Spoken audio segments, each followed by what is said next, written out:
Hang on. I've got to be a cat. A lion.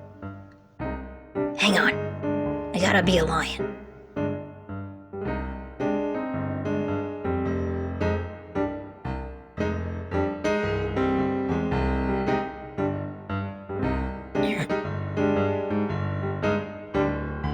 That's better.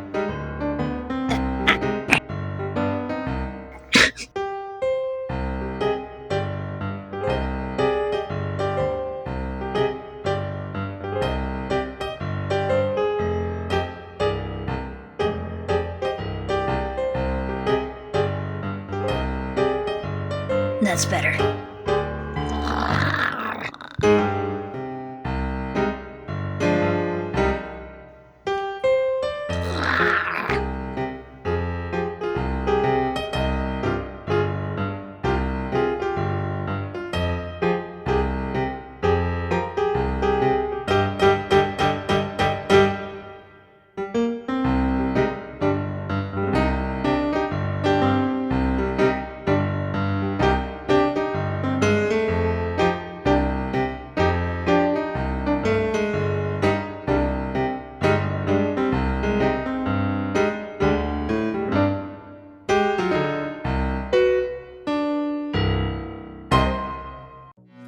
Greetings.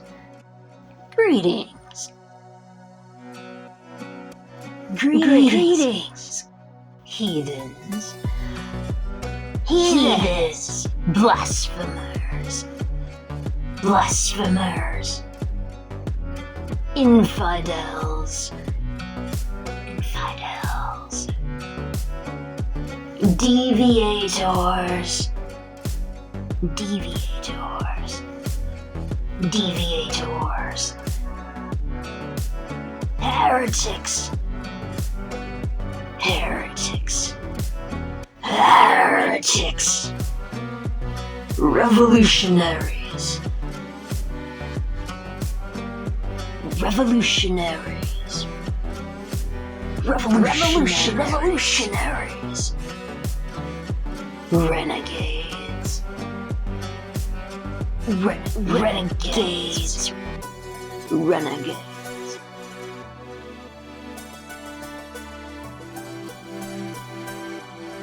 Dissidents. Dissidents. Dissidents. And mavericks. And mavericks. Mavericks. Mavericks.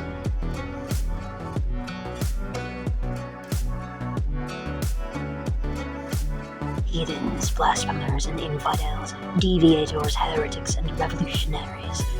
Heathens, blasphemers, and infidels, deviators, heretics, and revolutionaries. Heathens, blasphemers, and infidels, deviators, heretics, and revolutionaries.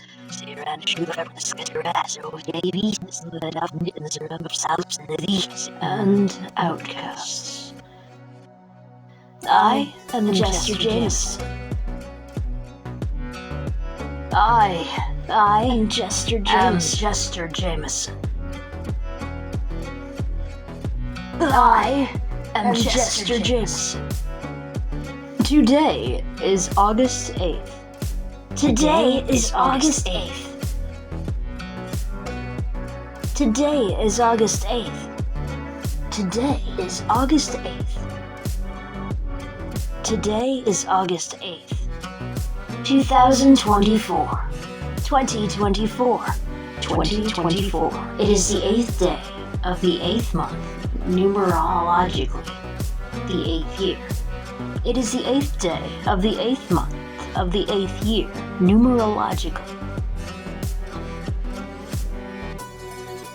That makes today 888. That makes today 888.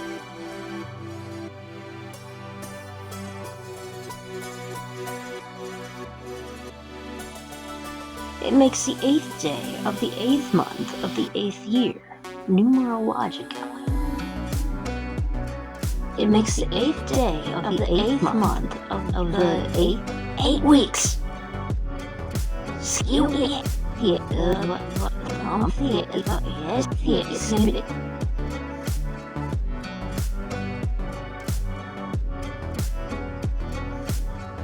Today is known as the Lion's Gate Portal.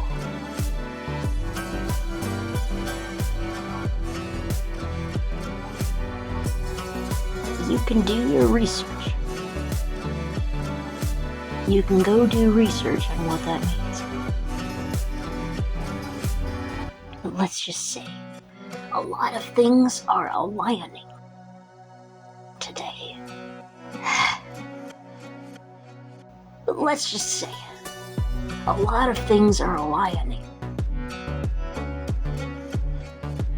Hang on, no strings attached.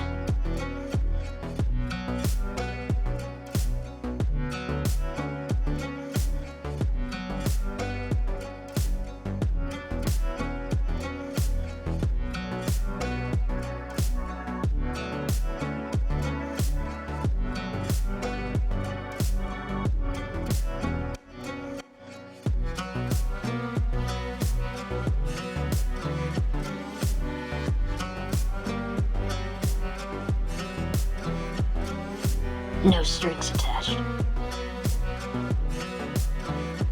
Today is known as the Lion's Gate Portal. You can go research that if you want to. But let's just say, things are aligning today.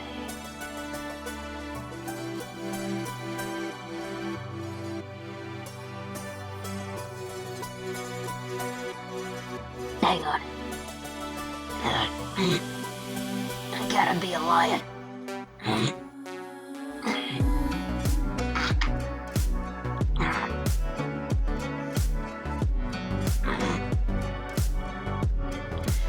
That's better.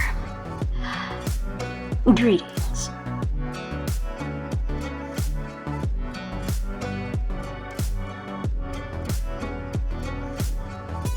Today is the 8th day of the 8th month of the 8th year. Numerologic. It's like a spectrum, but not like specifically now, but it could be. Well, not like now, like it's like a spectrum. It's like a spectrum, not like specifically now, but it could be.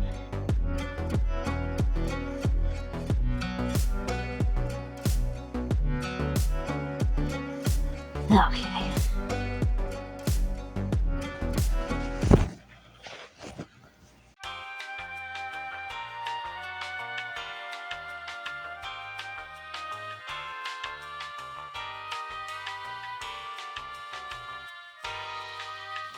So, what's so special about 888? Well, it's just another day, really. But numerologically, it just represents 8 for the year, 8 for the month, and 8 for the day. Next year, we're going to have 999. And the year after that, we'll have 111 and 101010. We can stop at 12 because there's only 12 months. And so, we associate that with the current zodiac sign at the beginning of that month. These are kind of like mathematical holidays, but spiritually. And they represent the celebration moment for energies accumulating for the entire year. Think of it like noon, like how the middle of the day represents the entire day. And because it's 8, this year represents abundance and prosperity. And because it's August, it represents summer, which represents fire, which represents willpower, creativity, and inspiration. So, why not celebrate? And because 888 is in Leo season, I decided the very best way that I could celebrate this moment in time was by dressing up as a lioness. Greetings, I am jEsTeRJaMiSeN. I'll be a lioness this midday. And the intriguingly ironic thing about this reading is that the main message regarding career and projects is to decrease your workload, tend to yourself first before you tend to your work, and create flexible deadlines. You want to embrace the chaos when you are attempting to create structure. Which is exactly what I had to do with this project. I met with multiple delays and interferences when trying to create and especially edit this reading. So if you're someone under spiritual attack at the moment, this will resonate with you. I could have chose to get through this project fast and have it meet its actual deadline, which was over a month ago, but I chose to embrace the creative flow and give this and my various other projects the time and attention that it really deserved. I wanted to release something I was proud of, and not something that was just fumbled together to meet a deadline. Life needs to be enjoyed, and time is relative, after all. Now, I know that people who search for tarot and oracle readings are usually going through difficult situations. I've been there. I'm still there. And I know that struggle. Please remember, for your own sanity and mental health, to always use your discernment. Only take in what resonates, and leave what doesn't resonate for someone else to receive that message. If you start to feel defensive and aggressive, then that's a sign that this reading is not resonating for you. If you feel calm and relaxed, and the information fits your situation, then that's a sign that the reading is resonating with you. Often, one message will contain a variety of perspectives, and the readers will piece together all the information they have to create a story. That story will resonate with someone out there 100%, but most of the time, someone will only resonate with 75% of the general reading, or maybe even 50%, or maybe even 25%. And this is where your discernment comes into play. You need to identify what information is for you and what information is for someone else. Don't ever force a narrative onto your own story. That can have dangerous consequences on your sanity. Remember that time is relative. All of my readings are intended to be timeless. It doesn't matter if I create something for a specific day, or finally upload that thing a month later. What matters is what you are feeling and what phase of life that you are currently going through. If you are in fire mode, go watch a fire reading. If you are in air mode, then go watch an air reading. There are many different readings out there. I'm a Libra, and sometimes Libra readings do not resonate with me. Sometimes a Pisces reading does resonate, and I have absolutely no Pisces placements in my chart. So don't ignore readings that have a specific date or a category on them. The date is just a variable. The category is just a theme. What matters is if you are drawn to that or not, in your own timing, with your own intuition. Just because a reading is released now doesn't mean it will resonate for you on this day. Maybe it will resonate with you 2 years from now, or maybe a reading from 2 years ago is something you are watching now that resonates perfectly with your situation. Trust in your feelings, not in the divine timing. Listen, I'm someone who has been abandoned by the universe. I know the feeling. I'm a forsaken heathen, and the spiritual realm does not care about me. I do not have guides. I do not have guardians. I am not protected. I am attacked. I think the spiritual realm is kind of scared of me, actually, but anyway. When I'm out there searching for answers, by watching a variety of different divination readings, all I get back in return is mockery and insults. It is very rare that anything ever resonates with my situation. I am someone under heavy spiritual attack, and that's been going on for my entire life. And chances are, if you are resonating with me, that you are too. But what is an example of a spiritual attack? Well, it's like if you have a horrible nightmare out of nowhere about a bear with glowing yellow eyes actively chasing you and trying to eat you. And the bear has the intelligence of something beyond a human, like a demonic cretin. And, despite its intelligence, it just wants to devour you. And you manage to use the environment around you, in your dream, to put up obstacles and barriers between you and the bear, enough for you to get to safety because you can't run to save your life. But then you wake up, and for the next 6 months, all you see are bears. Everywhere, just popping up here and there to trigger you. There's nothing you need to learn about the bear. You've already mastered your fears. And you didn't just go watch a bear documentary or play a survival video game that had a bear in it. This is not deep in your subconscious from a recent event. No. This is some evil spirit just trying to mess with you because it thinks that it can.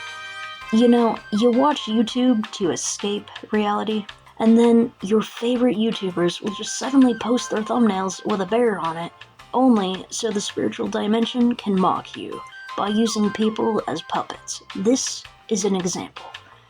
And this is a spiritual sign that you are being attacked and mocked and ridiculed by the spiritual dimension. It's rather unbearable.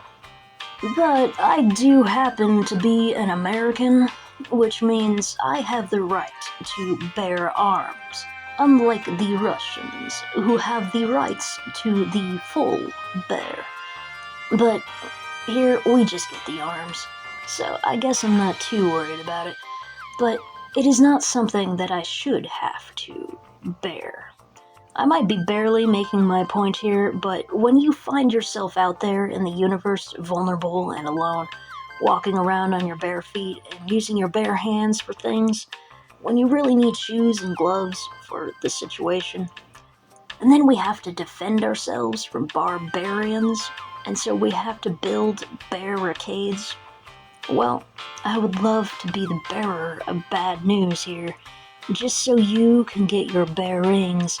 You see, the world says we must act with forbearance, and society demands that we honor and respect our forebearers. But they were barely honorable or respectable when they were alive. And when you have barbarians at your barricades, you can't act with forbearance. And thus, you need to bear your arms and your legs. You see, when you are battling bears, or rather unbearable situations, you need everything you can get. For if you act with forbearance, then you will face an emotional burial, where you have buried all of your pains and frustrations, which leads to an embarrassing moment of outrage, known as a barrage. Right now, society is barely able to bear the responsibilities of becoming a bearer of barricades and burials. We must bear the responsibility ourselves to get our own bearings at this time. But anyway, now that I'm done with this barrage, let's get back to the baritone of this reading. If you look closely at your surroundings, you will notice spiritual interference within the tarot and oracle community. When you are at your lowest points in life and you are desperate for answers, what does the universe do? It takes your favorite readers and gets them to say that one thing that will trigger the hell out of you. That one thing that you had a nightmare about. That one thing that your favorite entertainers just keep bringing up out of nowhere. And it's never anything common. It is always so super specific. And it is so individualistic. Now, sometimes this happens with good intentions, where I, as a fool, see a reader draw a fool card in an actual reading that resonates with me, and I'm all, oh, that's sweet. That's like the universe complimenting me. That's a sign of good spiritual interference. But I want to bring your attention to bad spiritual interference. where they'll have like a bear on the card. And that is mockery. And it is important for you to understand the difference, because not everybody is protected. Most of us are not.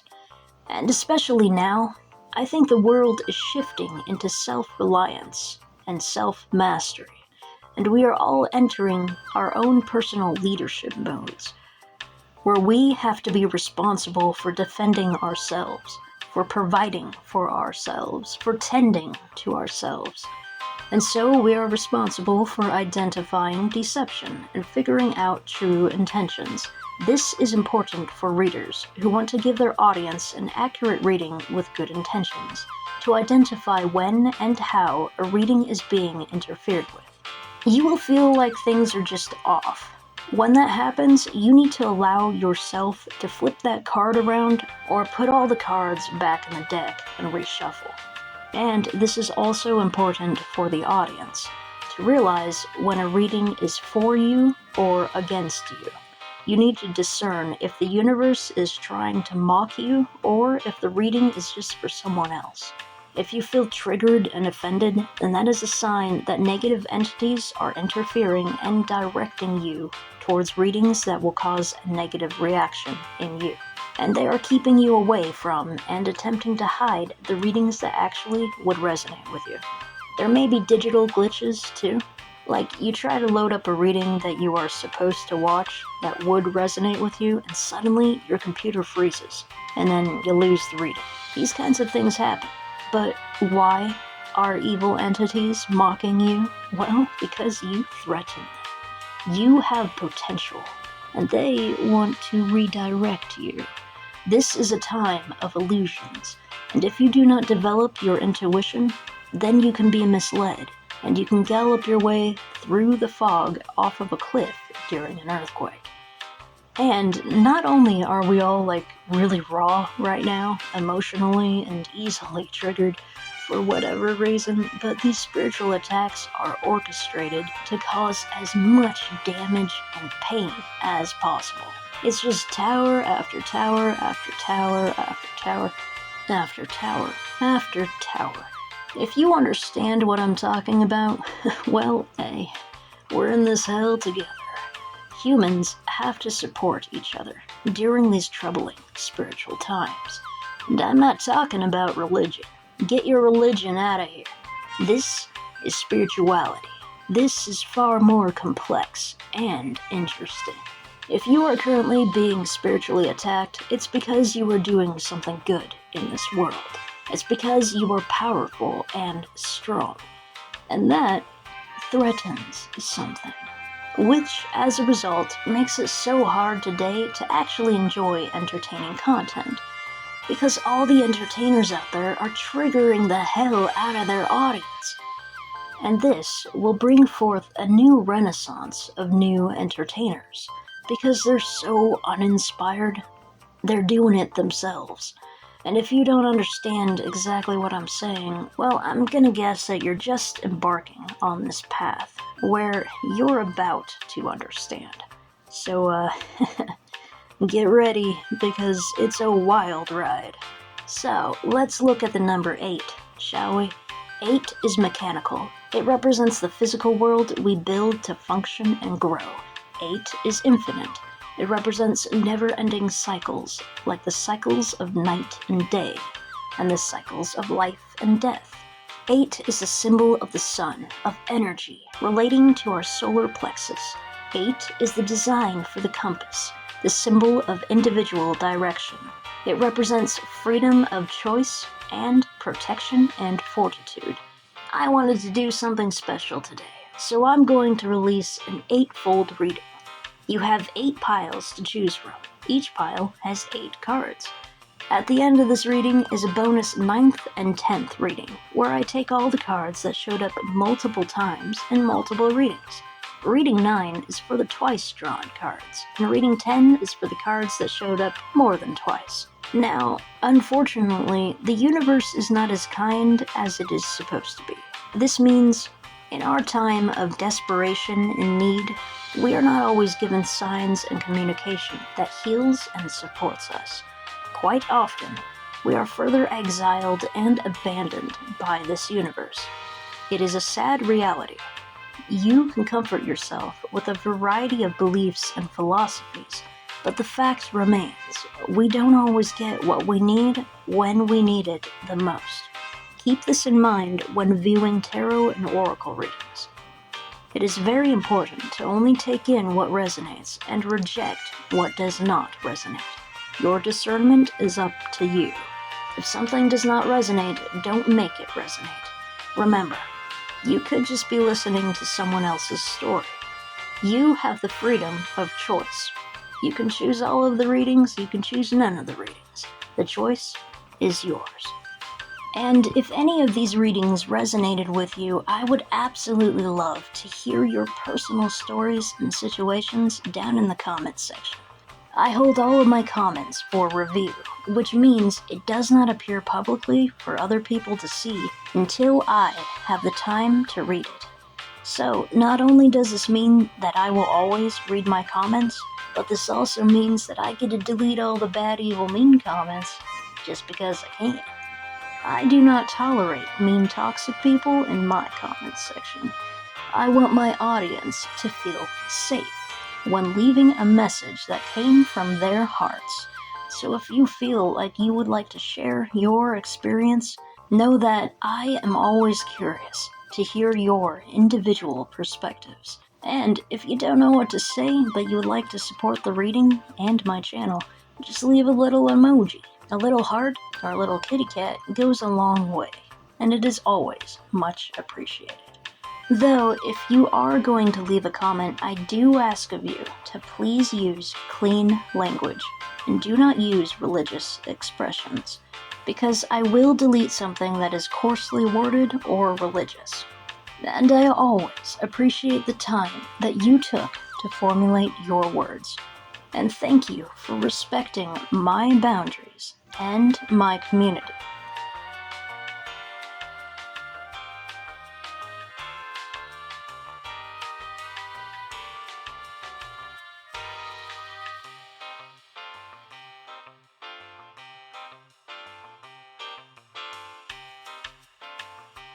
Today, I will be using the Gilded Tarot Royale deck by Ciro Marchetti, or Cairo Marchetti, or Ciro Marchetti, with Barbara Moore, or Barbara Moore.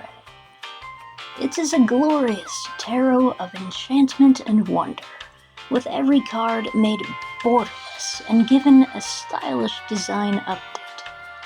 Gilded Tarot Royale elevates the original edition of this deck to new heights of artistic vibrancy and divinatory power. This deck's timeless artistry invites you to explore the spiritual energy that weaves its magic into your life.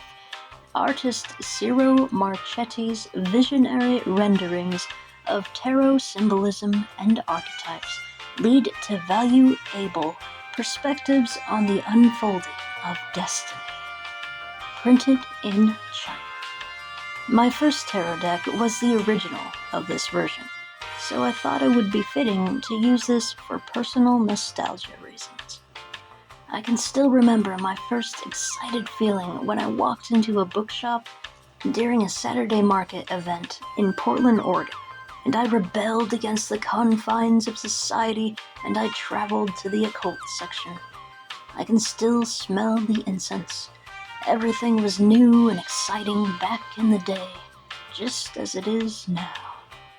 That was back when Pluto wasn't in Capricorn, and now it's finally out of Capricorn. How intriguing. Quite peculiar. Also, after all of my shuffling for 8 piles, guess who showed up at the bottom of the deck? Lady Justice herself, here to remind us of karmic consequences, because now is the time of a new era of prosperity and abundance. This is the time of a whole new renaissance of creativity and inspiration.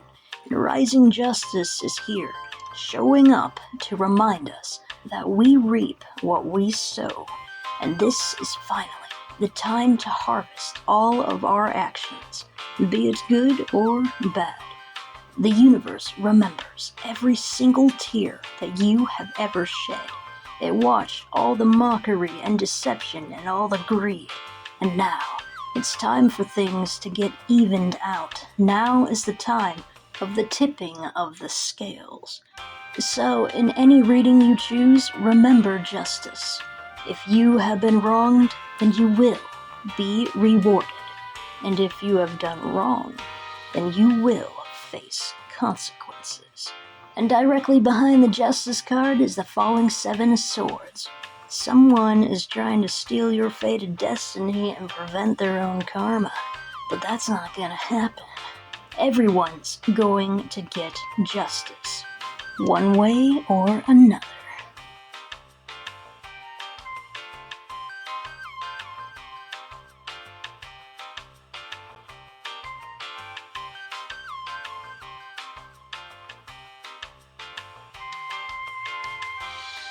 I will also be using my own creation, my psychic test cards.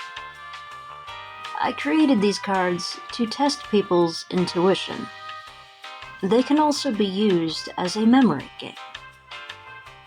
I am going to have a whole series on these cards alone, where my audience can watch me flip through the whole deck, and you can guess either a shape or a color. You can test your intuition, or you can test your memory, depending on how many times that you choose to watch the same video. There are a total of 36 different cards, featuring 6 different shapes in 6 different colors. However, for this reading, I will only be using these cards to represent and identify the different piles that you get to choose from. If you would like to get this deck for yourself, these cards are available for purchase. It can make for a fun event at parties, or it is good as a gift for a friend who is interested in the occult. The link to my card shop is on my personal website and in the description of this video. In the future, I will have my own tarot and oracle cards available there. But right now, I'm still working on the artwork, so only these psychic test cards are available for sale at this time. This is all possible through the service of MakePlayingCards.com, where anyone can create their own custom decks, and have those decks available on their own shops. All of my cards are 100% plastic, which allows for greater flexibility and durability to handle with all kinds of shuffling. And the plastic material does not get damaged when exposed to water. They are also really soft and smooth to the touch, similar to the feeling of the surface of a drawing tablet. Every purchase you make helps me to create more content for you. And thank you for supporting my creative endeavors. Before I get into the different piles, I would like to share with you a rather peculiar event that I captured while shuffling for this recording. You see, I got orbs. Spirit orbs, that is.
Okay, so these are my psychic test cards that I'm shuffling here. And the whole time that I was shuffling and recording, I never saw anything with my eyes. It was only in editing that I noticed all these glowing orbs. That suggests to me that cameras can pick up on things that we humans cannot see. And while it is certainly nice to finally capture paranormal activity, I have mixed feelings about getting orbs. This is a rather bittersweet moment for me. Because my entire life, I have been under heavy spiritual attack. And now I get orbs?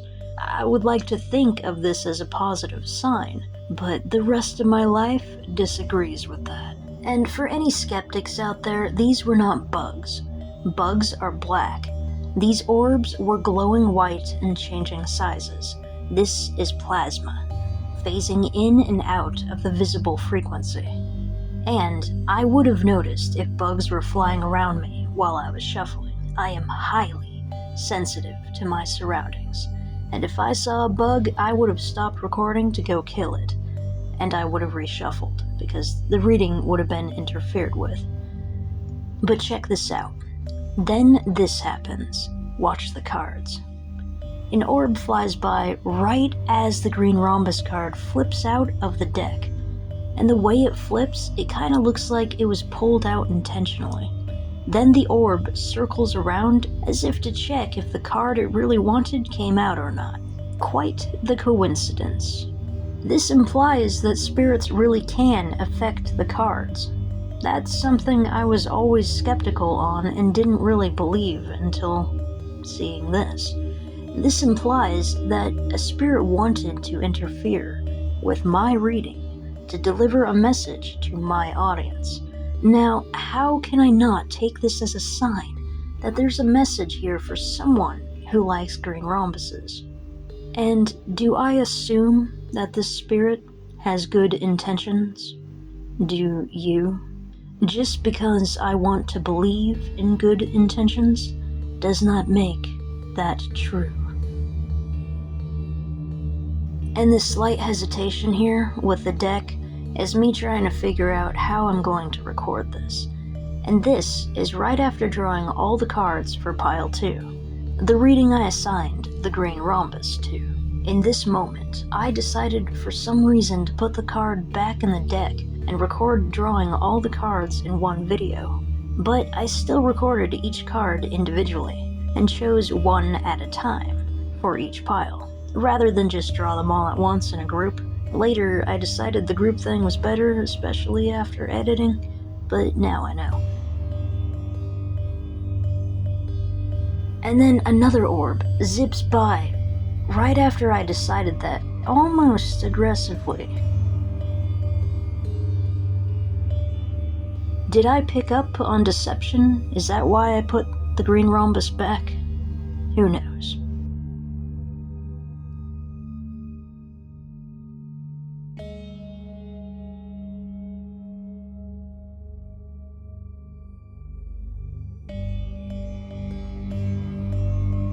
Shortly after that, I draw 2 cards. And here I am, deciding between 2 cards. I put 1 card back, and decide on the blue card. I did this because I thought recording 1 draw at a time would be somehow easier to edit. It's not. So, anyway, I set the blue card aside, and I go back to shuffling. And at this time, I'm unaware that my previous readings have orbs in them because I'm still recording.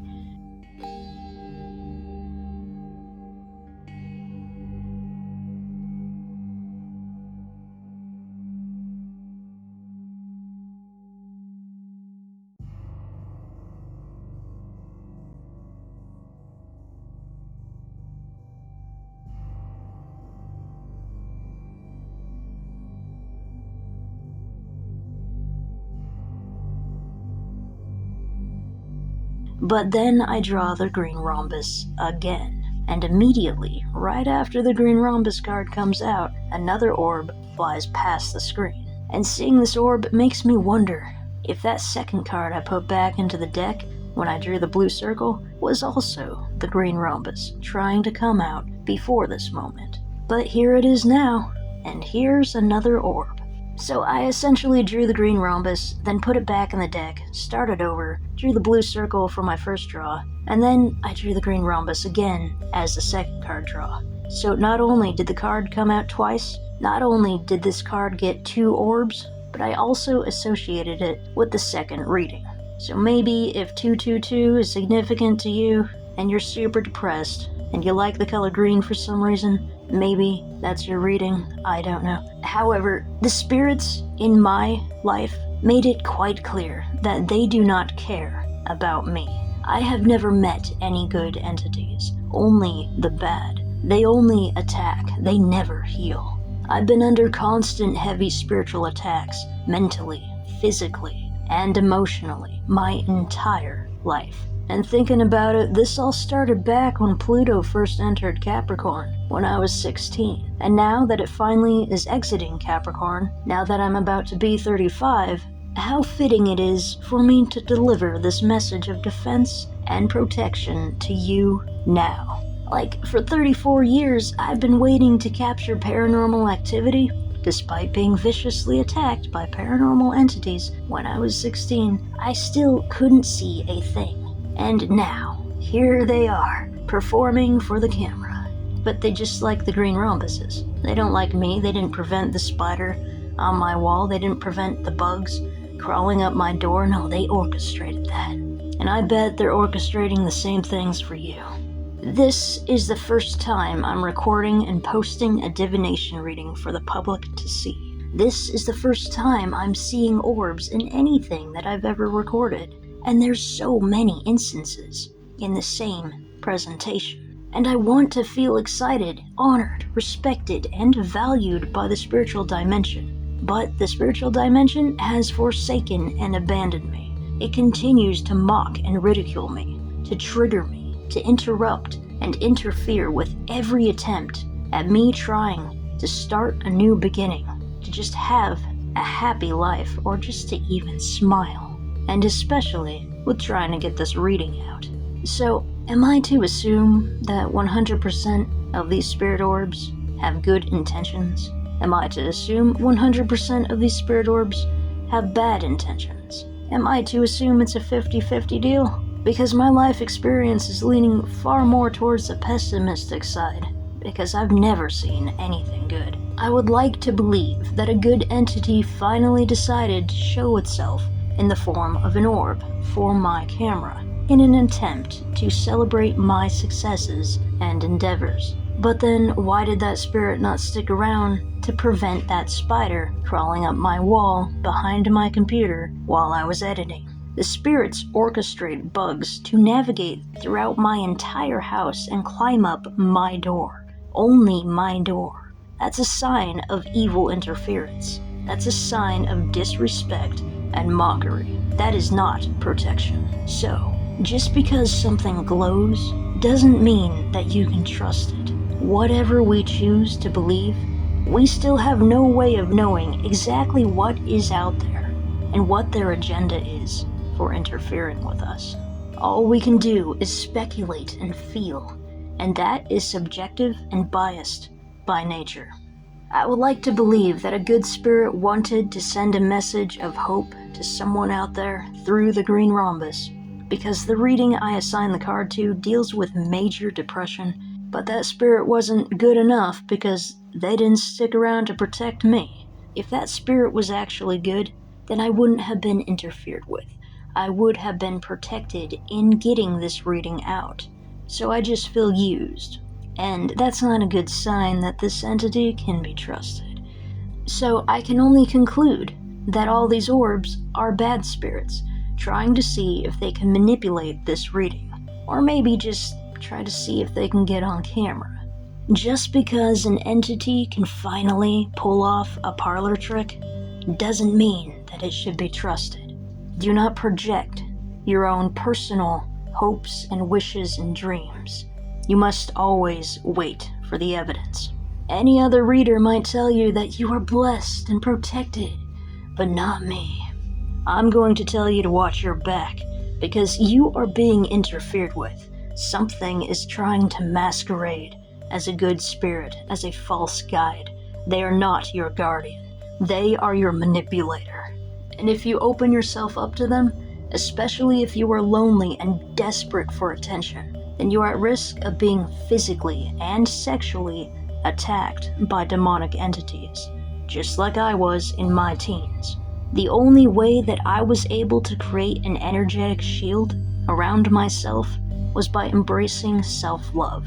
When I started valuing and appreciating myself, when I started standing up for myself, that changed my vibration.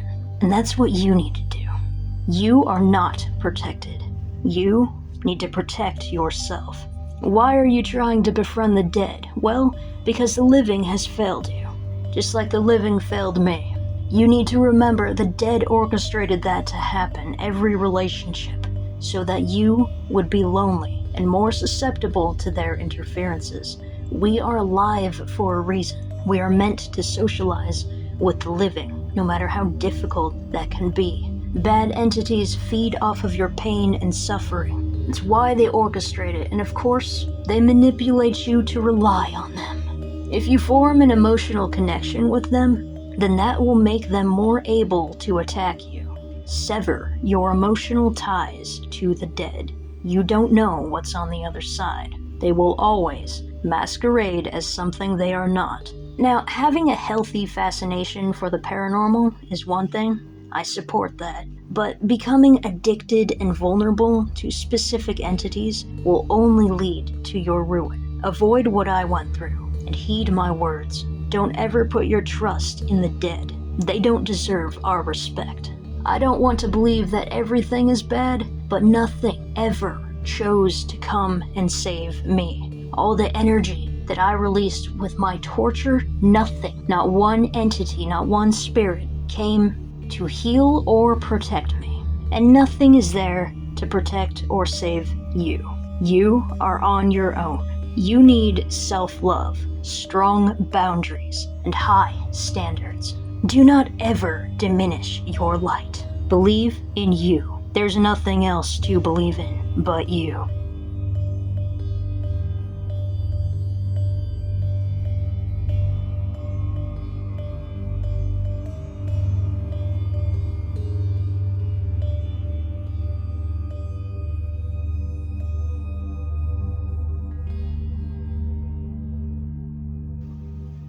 Okay, so these are your piles.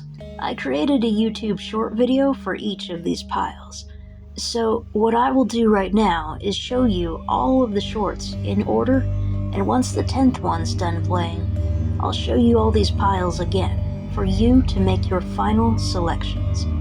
This way, you get a better feel for the energy of the pile, to preview if a pile is going to resonate with you or not. Enjoy.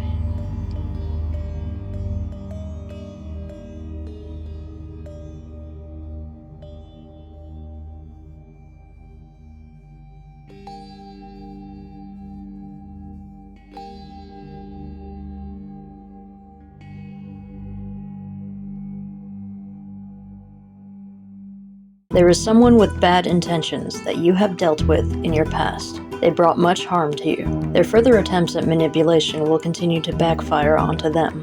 This is a sign of karma. They will now have to face a fate worse than what they put you through. You are starting to heal. They are starting to suffer. This situation is indeed over. You have cut your ties successfully. Be aware of continued attempts at deception, but you're not going to fall for that. You see clearly through all the distortions and lies. You've been through this before, you know exactly how to navigate it. No one can stop you on your new opportunity. This is meant for you. You are stepping into a new era of abundance and prosperity. You are frustrated because you cannot achieve things as fast as you want to. You want to get a lot done, but the universe is telling you to pause and go slow. Going slow ensures you build a solid, stable foundation. Take your time and do it right. This is a message for someone who is very depressed. The universe has blocked you from opportunities in career and in love. You are currently going through great sorrow and grief, and you cry endlessly. Being mentally and emotionally distraught is leading to reckless decisions. You are at risk of having an accident or causing an accident for someone else. Remember to always cut ties with people who disrespect you despite your loneliness. The purpose of your pain is self-mastery. You are good-intentioned and worthy of love. You have many skills and abilities that no one has taken the time to see. You have a passion project that needs your attention. You need to accomplish something in your career before the universe allows you to find love. You know this, but the grief of not having love and prosperity is affecting your work. You must decide which ball to drop and which one to catch and hold on to. You need to limit your workload and rest and recharge. Focus on small steps and what can be done with minimal resources. Death is a powerful omen. This is a major sign for you that this cycle of pain has indeed finally come to an end. This is the death to your pain.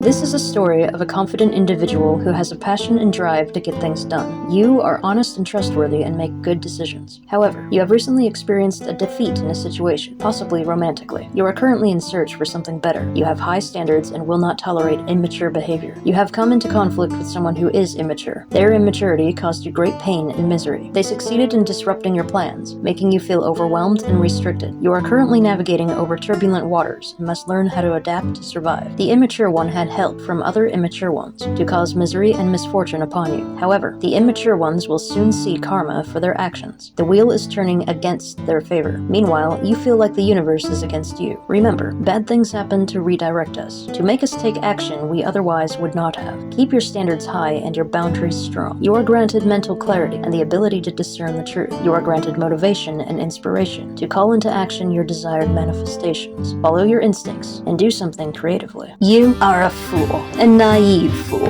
a fool that is not having fun. You need to go play. Why aren't you dancing right now? Well, it's probably this guy, a manipulator, a wannabe mastermind, or maybe it's this one, a greedy abuser that just throws their weight around. All you want is love, true and lasting real love. Does that really make you so naive? No, you're headed towards real opportunities with people who are going to treat you really well, to make up for all the years you were left alone crying. But you still have things to do on your journey before you find your soulmates. Take peace in being single right now. This is a good time to make drastic decisions where you don't need to ask anyone for permission. You may feel that the universe is against you, or this represents jealous entities doing all they can to ruin your reputation, but their words cannot stop true love from entering your life. But right now, you need to be the fool. You need to learn how to turn that frown upside down. This card represents a romantic date with a compatible mate. The stars are in their eyes and they are dizzy with magnetism. The feminine is in a receptive, falling energy. She wants to be swept away by cosmic forces and dance among the stars of twilight. This masculine feels like he could carry the world for her effortlessly. However, physically, he is holding back. He is not putting in the effort that he could be putting in. This is a major sign that this relationship is ready to be spiced up drastically. If the masculine does not ignite the spark in this relationship, the feminine will cut ties with this masculine. The feminine is ready to fall in love. She will not tolerate boys who do not rise to the occasion. She will put herself first and focus on her own needs and standards. If this masculine wants to be in this feminine's life, he will need to prove himself as a worthy mate. This reading regards a passion project. You are very ambitious and confident. You have achieved self-mastery. You have great imagination and are very creative. You are inspired to work on something. You have motivation and the energy to take great action towards your desires. However, there is something you are indecisive about. There is some kind of complexity you are unsure how to navigate. These obstacles are preventing you from completing your projects. There could be someone on your mind that is distracting your focus. Your outcome is prosperous, healing, and peaceful. You are becoming a beacon of light. You are destined to inspire others, and you are driven to succeed. There really isn't any competition. Your advice is to keep your ideas to yourself at this moment, because your passion project is not yet ready for the spotlight. Work on it a little bit longer before you reveal it to your audience. This is a journey from sadness to happiness. You did not have a happy childhood. You were abandoned. It seems like every happy moment you ever had, someone took away your smile. And this theme carried on throughout your entire life. People took advantage of your generosity and never celebrated your victories. You met manipulators. They taught you how to detect lies. Now you can manipulate the manipulators. You met selfish people who never offered you support in your time of need. You learned how to cut ties and stand up for yourself. You have been in your cavern of loneliness for a very long time, and now you are emerging to tell the stories of your allegories. You have gained all the perspective that you needed to for the remainder of your journey. You've learned how to dance with your pain, and you're coming out of this cave as a master with a fiery passion to succeed. You are entering a new era of happiness and satisfaction, where you will meet people who are worthy of seeing your beauty.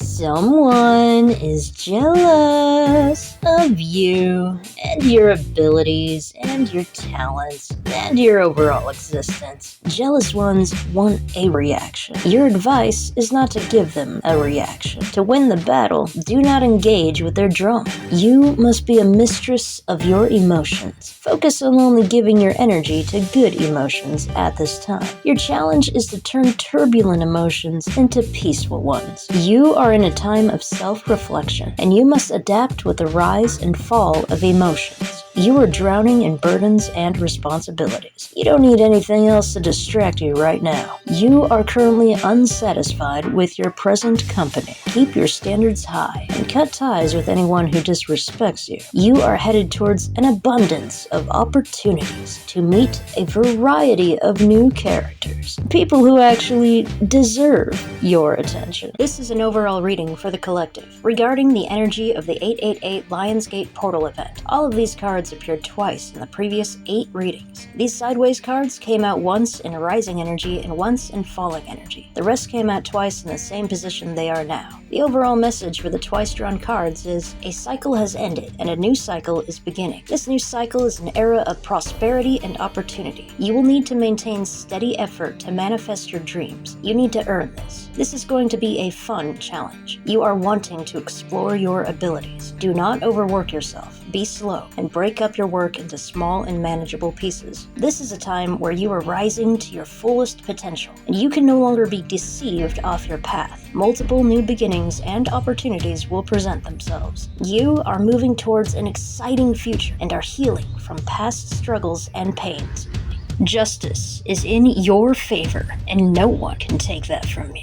This is an overall reading for the collective regarding the energy of the 888 Lionsgate Portal event. These cards all came out 3 times in the previous 8 readings, except for the Magician, who came out 4 times. When I was taking notes for this reading, a prolonged gentle earthquake occurred right after I wrote down the Falling Knight of Swords. The King of Wands maintained his rising energy in all 3 of his readings, a wonderful sign during a fire event such as the 888 Lionsgate Portal. This is a controlled fire. The Magician was in falling energy 3 times, and was only in rising energy 1 time. This represents being in situations that are out of your control. However, despite the turbulence, you are rising into mastery over the situation, not through external control over your circumstances, but external control over yourself and your actions. You need to decide where to place your energy. Your thoughts are turbulent, but your willpower is strong. This can also represent others trying to stop your success. However, you already became a master, and no one will stop you on your path. Justice is in your favor, and no one can take that from you.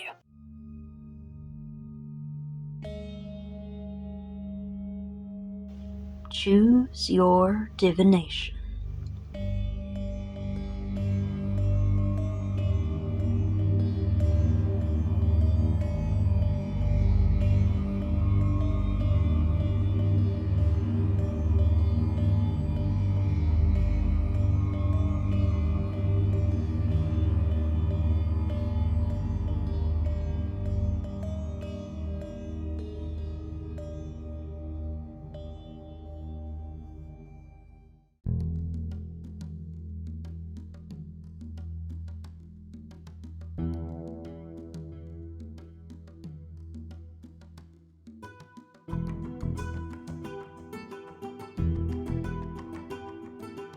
Greetings, Pile 1 heathens.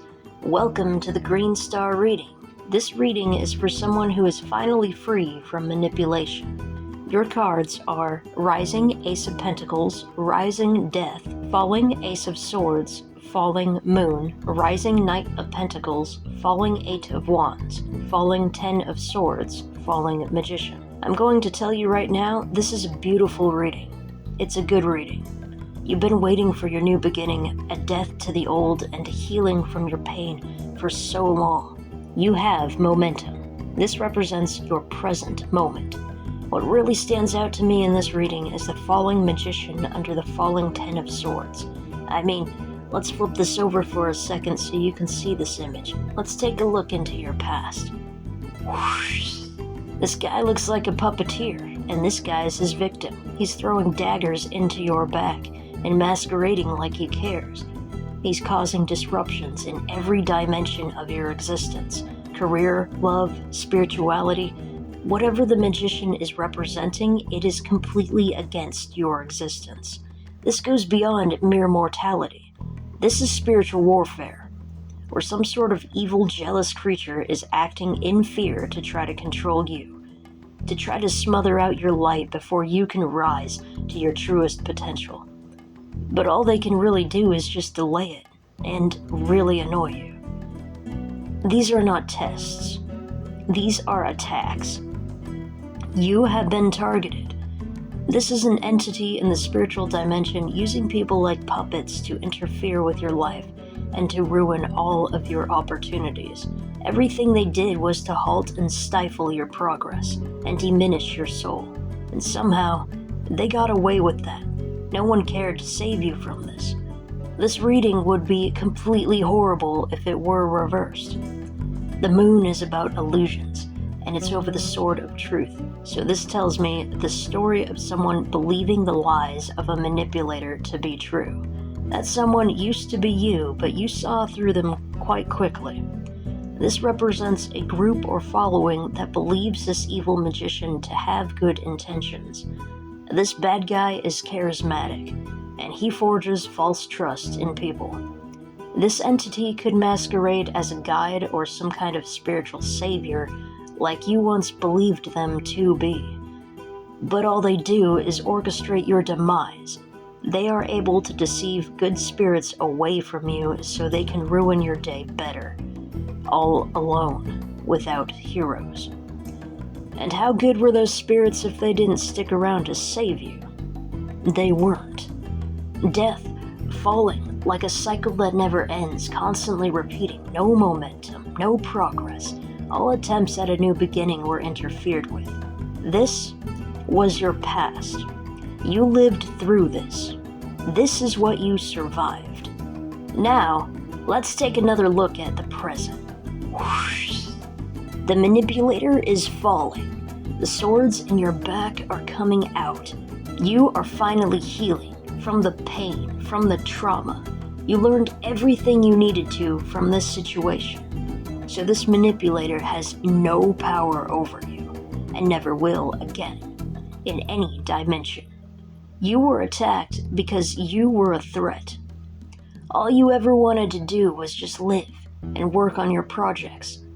But someone saw that as a threat and decided to attack you for a very long time. This means that your actions in this life have far-reaching consequences. Energy fields and changing society where a single act can change millions, that kind of thing. This is a major interference, and nothing puts this much energy into something unless they really want it gone. But all they can do is minor compared to what you will do to them metaphysically in all dimensions. Just by your drive and desire to do what's right in this world and make the most out of your life.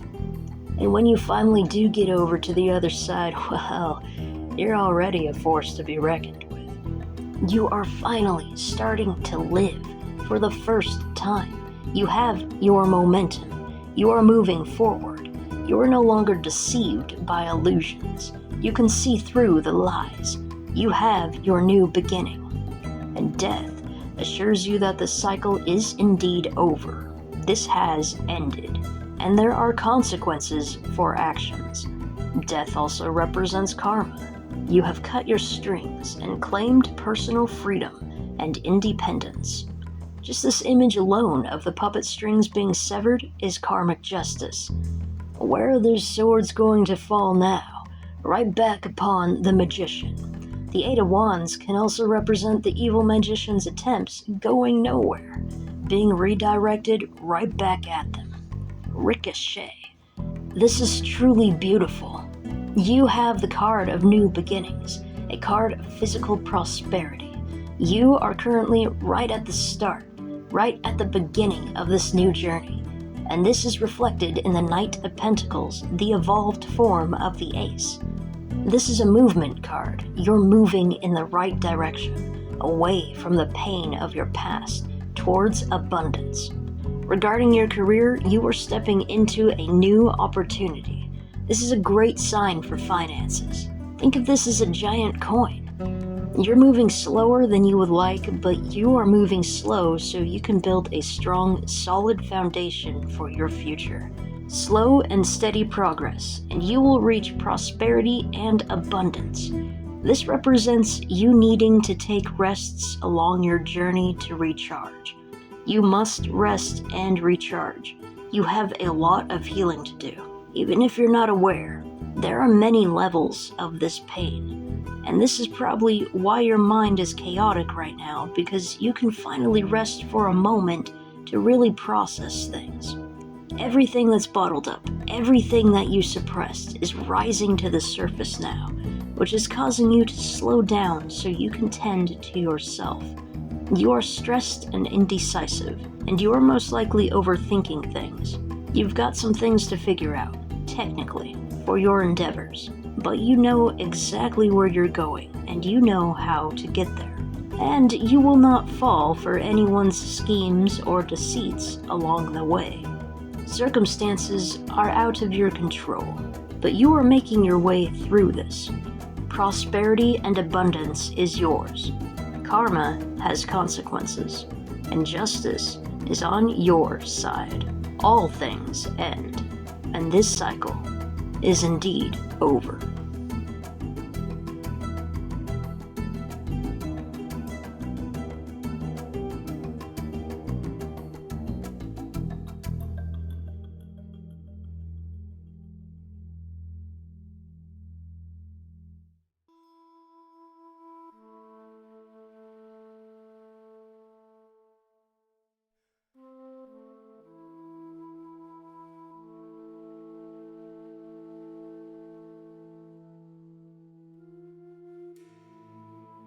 Greetings, Pile 2 Heathens. Welcome to the Green Rhombus reading. This is a message for someone who is severely depressed, but I see a wonderful future ahead of you, if you stick around to have a future, that is. Your cards are Falling 2 of Pentacles, Rising 8 of Pentacles, Rising Magician, Rising 5 of Cups, Falling 2 of Cups, Rising Death, Falling Ace of Cups, Falling Knight of Swords. In all of my 8 readings, the Magician came out 4 times, and this reading is the only reading where the Magician is in rising energy. This Magician is a manipulator with good intentions. They use their skills and abilities to make things better. This represents you, stepping into mastery of yourself and your craft. It has been a very difficult road for you. The universe blocked you from many opportunities. Anyone you could have ever socialized with, the universe turned them against you. The universe orchestrated your life to be lonely. You were exiled. You were abandoned. You were outcasted. You did your part. You made your effort. You did your best. But no one saw you eye to eye. No one appreciated your value. No one got to know you. And no one saw all the wonderful things that you were working on. No one saw all of your abilities, all of your talents. This has left you feeling empty inside. You are currently going through a very difficult struggle of sorrow. You have most likely experienced the phenomenon of people saying, "Oh wow, you have changed so much," when the reality is, sure, yeah, change is inevitable, but the real reason why they say that is because they never took the time to get to know you. They reflected what they were onto you because that's all they knew. Low-level stuff like jealousy and thievery and deceit and shyness and weakness and insecurity. All the things they personally struggle with. Sure, you were shy, but that didn't mean you were weak. Your shyness turned into bravery and strength and stoic silence. And they still can't see you, so they take your silence as weakness again. They assume you're an idiot, when you're more intelligent than them and their false fake friends put together. And when they finally caught a moment of what you have always been, then they go and say, "Oh wow, you've changed so much." and they hold on to that weak image of you in their mind because they are insecure. They wanted to believe that they were superior and more put together when they first met you. They can't deal with knowing that they were actually the stupid, immature weaklings all along, and they haven't changed. This phenomenon also usually occurs when someone is physically young, but they carry a very old and wise soul, and they are forced into families and situations where they are surrounded by a bunch of physical adults or elders who all behave like spoiled children throwing temper tantrums. Know that everyone around you is behaving stupid because they are stupid. Their bodies may be older, but their souls are incredibly younger. And not all young things are mean and idiotic. This is a special kind of immaturity. And for some reason, the universe decided to put you through that hell. I can only conclude that this was a mechanism to trigger you into becoming a true master. You have evolved. You have leveled up. Da-da-da-da. When the universe denies you, and holds back abundance and opportunities, and only presents struggles and pains, as annoying as it sounds, as painful and unwelcomed as it is, it results in a stronger character. It quickly brings you into mastery, and balance must be maintained. Because you were denied love and prosperity, this present moment is the turning point of the scales. So this represents your past and your current situation. Now let's take a little preview into your future, of what the universe owes you. You will think clearly, and your strategies will succeed. You will have an abundance of new emotional opportunities. You will have options in friendship and in romance. You will be balanced. In the future, things aren't dying because things are growing and beginning. You will no longer feel the despair and grief of loneliness because you will have social interaction. You will have company and companionship. There is a warning here for your future. Things are out of your control, but you will balance things well by being flexible and adaptive. In the future, you will put off work, most likely to focus on your new social life. Remember to always keep working little by little, despite whoever is distracting your focus. And in your future, you will get so much love and prosperity, you'll forget, for a while, what it was like to even struggle. Your soul will always remember, but for a brief while, your mind will forget. One day, you'll be so happy.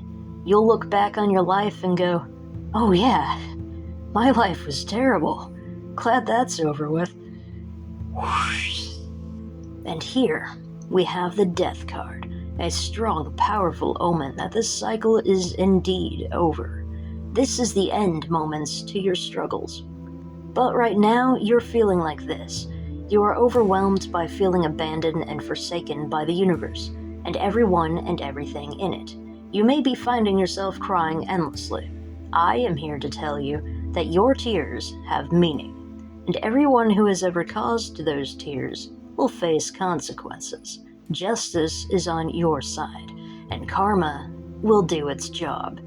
Your sorrow is leading your mind into turbulence. Your overwhelming emotions are causing you to make reckless decisions. You are most likely suffering through nightmares, and can't seem to focus on everyday tasks.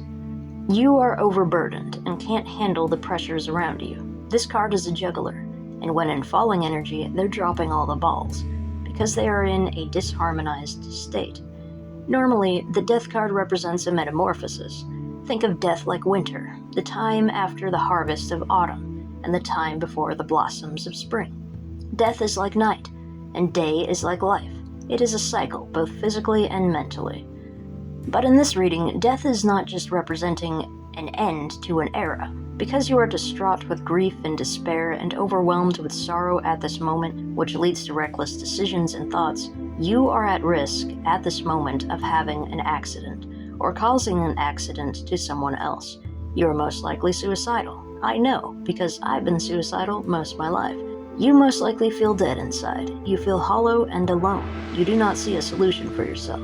But I do. I see your passion. I see your drive. You have a passion project that fills your soul with so much color and light.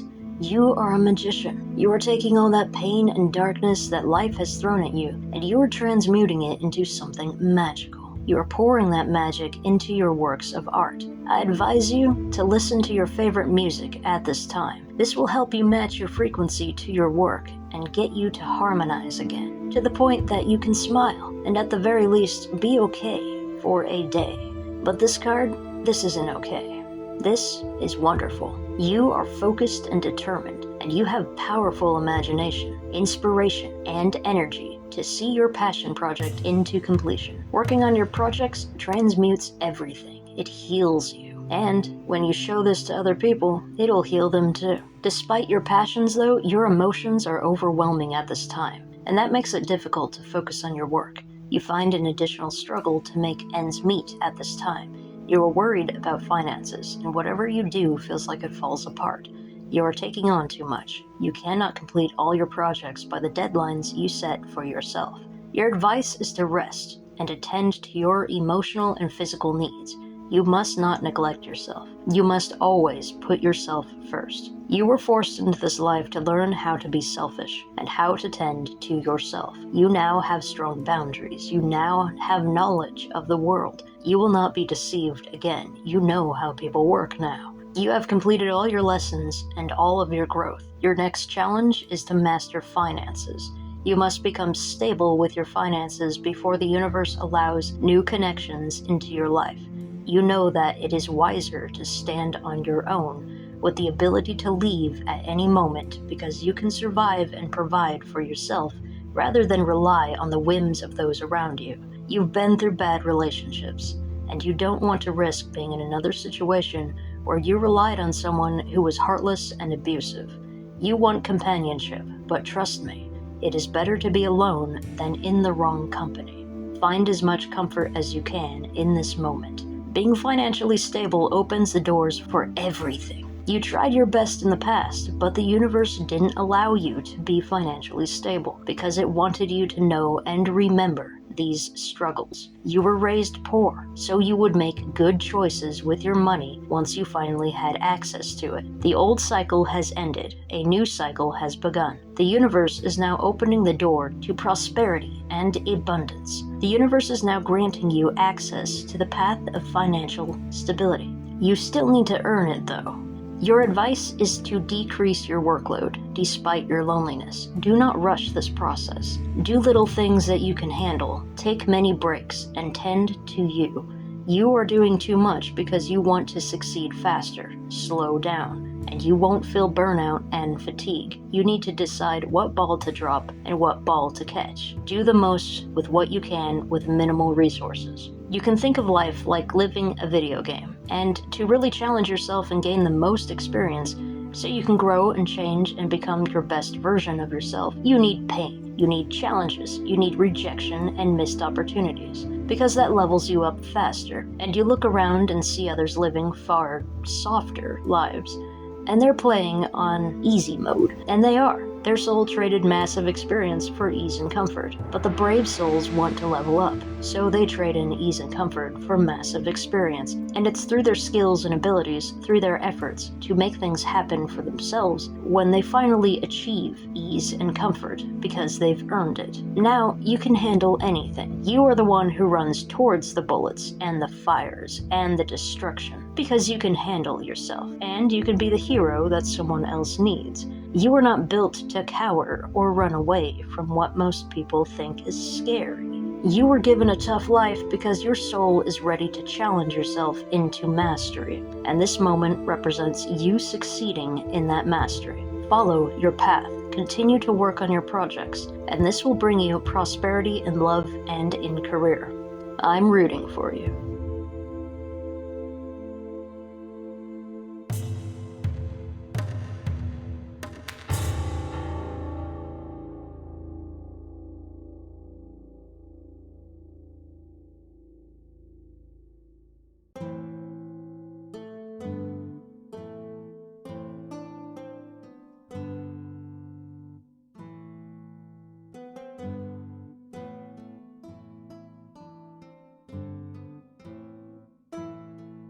Greetings, Pile 3 Heathens. Welcome to the Red Circle reading. This is a reading for someone rising into self-mastery. This is for someone who has taken their pain and turned it into inspiration. They are standing in their power, despite all their hardships and misfortunes. Your cards are Rising King of Wands, Rising Ace of Swords, Rising 10 of Swords, Rising 8 of Cups, Falling Page of Wands, Falling Wheel of Fortune, Falling 6 of Swords, Rising Ace of Wands. First of all, this is a fire reading, and it is absolutely wonderful to have the King of Fire present in his positive rising energy, along with the positive rising energy of the Ace of Wands. What a fantastic sign for a fire reading. Wind fuels the fire, and the wind is on your side too. The winds of change, that is.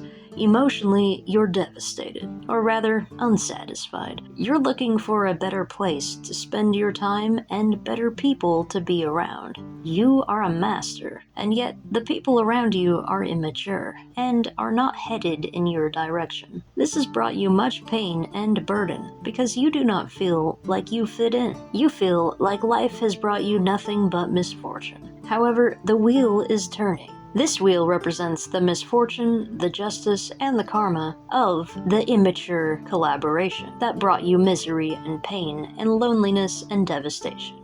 Rest assured, they will get what they deserve. You have evolved. You have rised to your position of power. You have claimed your role as a true and real leader. You are wise and have mental clarity. You are able to detect and see through lies and navigate around mental obstacles with ease. You are inspired and are inspiring. You have motivation and the will and drive to bring your creative passions into this reality.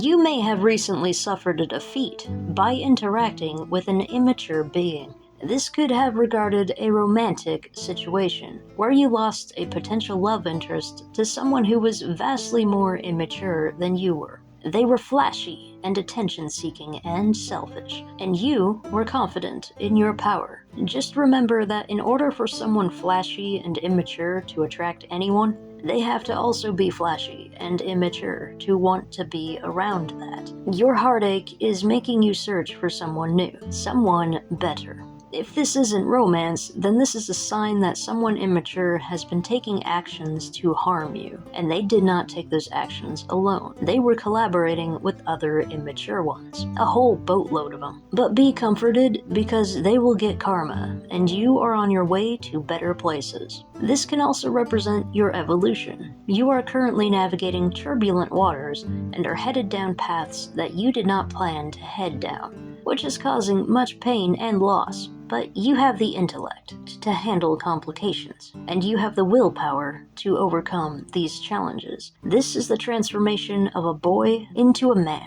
You are taking personal responsibility and handling situations that you once didn't know how to do. If we flip this over for a moment, we can see the perspective of the immature one. They think they're tough and powerful, and their love interest thinks that too.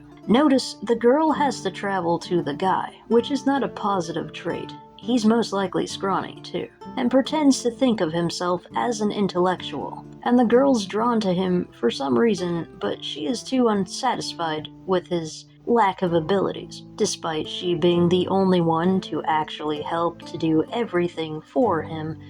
These are her swords after all. The boy is just using her. That's the problem with immature relationships. They never work out. This immature male is abusing his power, the little power he thinks he has. He thinks of himself as a master when he's only a naive knave. He's addicted to lying. He doesn't feel remorse. He feels like there are no consequences to his actions. He thinks he tricked the system. And he's so delusional that he thinks he can manipulate the wheel of time. But that's all going to turn around. The dark humor of the universe allows people to get away with things for a while, so they can just fall so much more harder later. But you're good to go. You've got your eyes on the horizon. You know what you want. Go get it.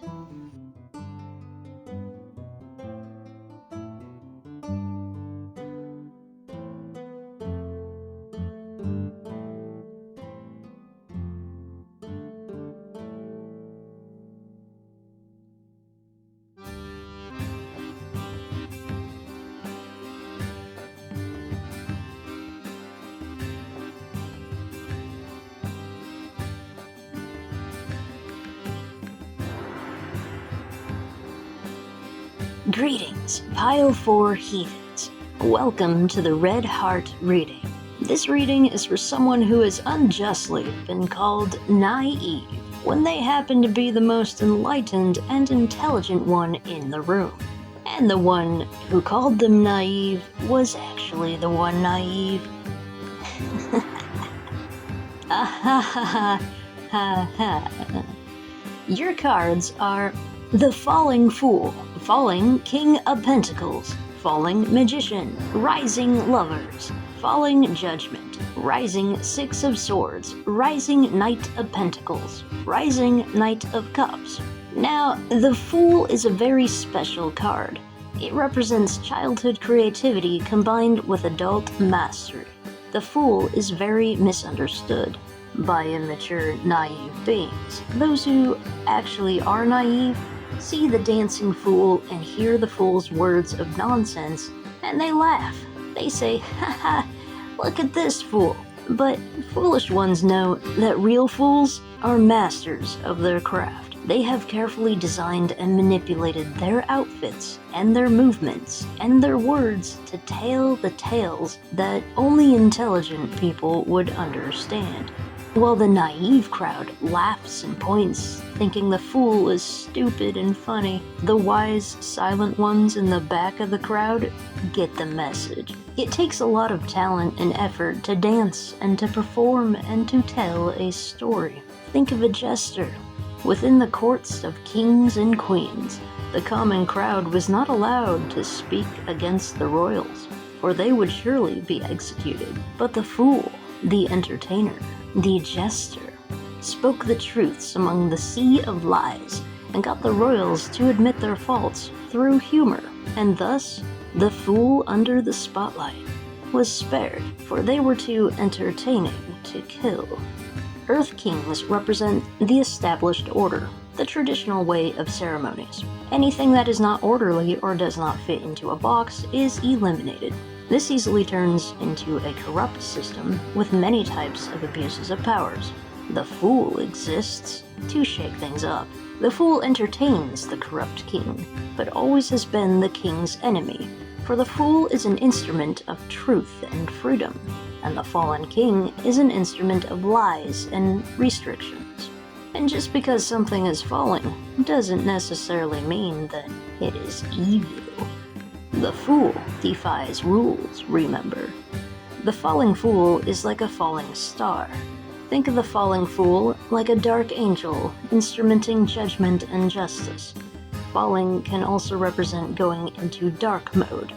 You can still be a good person and do good things in dark mode. Think of superheroes like vigilantes. They need to kill the bad guy to keep everyone safe. So these cards in reverse tell me of a spiritual war taking place, where superheroes and vigilantes and beings of darkness with good hearts are bringing down judgment and justice onto the abusive King of Pentacles, which represents restriction and control and misuse of power. These same entities are bringing in a new wave of prosperity and abundance. They are bringing love to this realm again, and they move swiftly. Why should all the light beings get all the rewards for the dark beings' efforts, huh? If you look at these characters, they are all fundamentally different, but they are working together like a team of superheroes teaming up to go to war. This is war. You can't just lock the bad guys away for them to do bad things later. Bad guys need to be dealt with. They need to be removed from society so they can face their spiritual consequences in the next realm and face their karma spiritually in the afterlife. They need to be killed so that they don't abuse or harm or kill an innocent victim. These dark beings are protectors, vicious protectors, and they want good people to get good things, and they want bad people to get bad things. The falling fool also represents the hanged man, which is all about shifting your perspective. Let's switch things up a bit. The story of the fool in tarot is that they start out truly naive, and they go through all of these lessons and have all of these experiences. They embody and become every card in the deck, and eventually they become the world. Once they have achieved mastery, they then take the form of the fool again. Essentially, they are like a wild card. They can become any card in the deck. They are a shapeshifter. They take any form they want to. Just because some naive person sees them as naive doesn't mean that they're anywhere near naive. Once you learn to embrace your full foolishness, you will transform into a master of your craft. You will learn to transmute your pain and hardship into magical works of art. As long as you remember who you are, the foolish one, then judgment will forever be on your side. Spiritually, you are a decider of fates. You bring judgment onto others. In this spiritual dimension, you are an instrument of justice and karma. And just being alive with your energy does things too. Right now, you need to master the physical world, specifically in resources and finances. You must build your empire and leave your legacy. Heading off to go try to find romantic offers at this moment, due to your loneliness, will only end in disaster. Because you first need to master self-sustainability and provide and tend to your own needs first.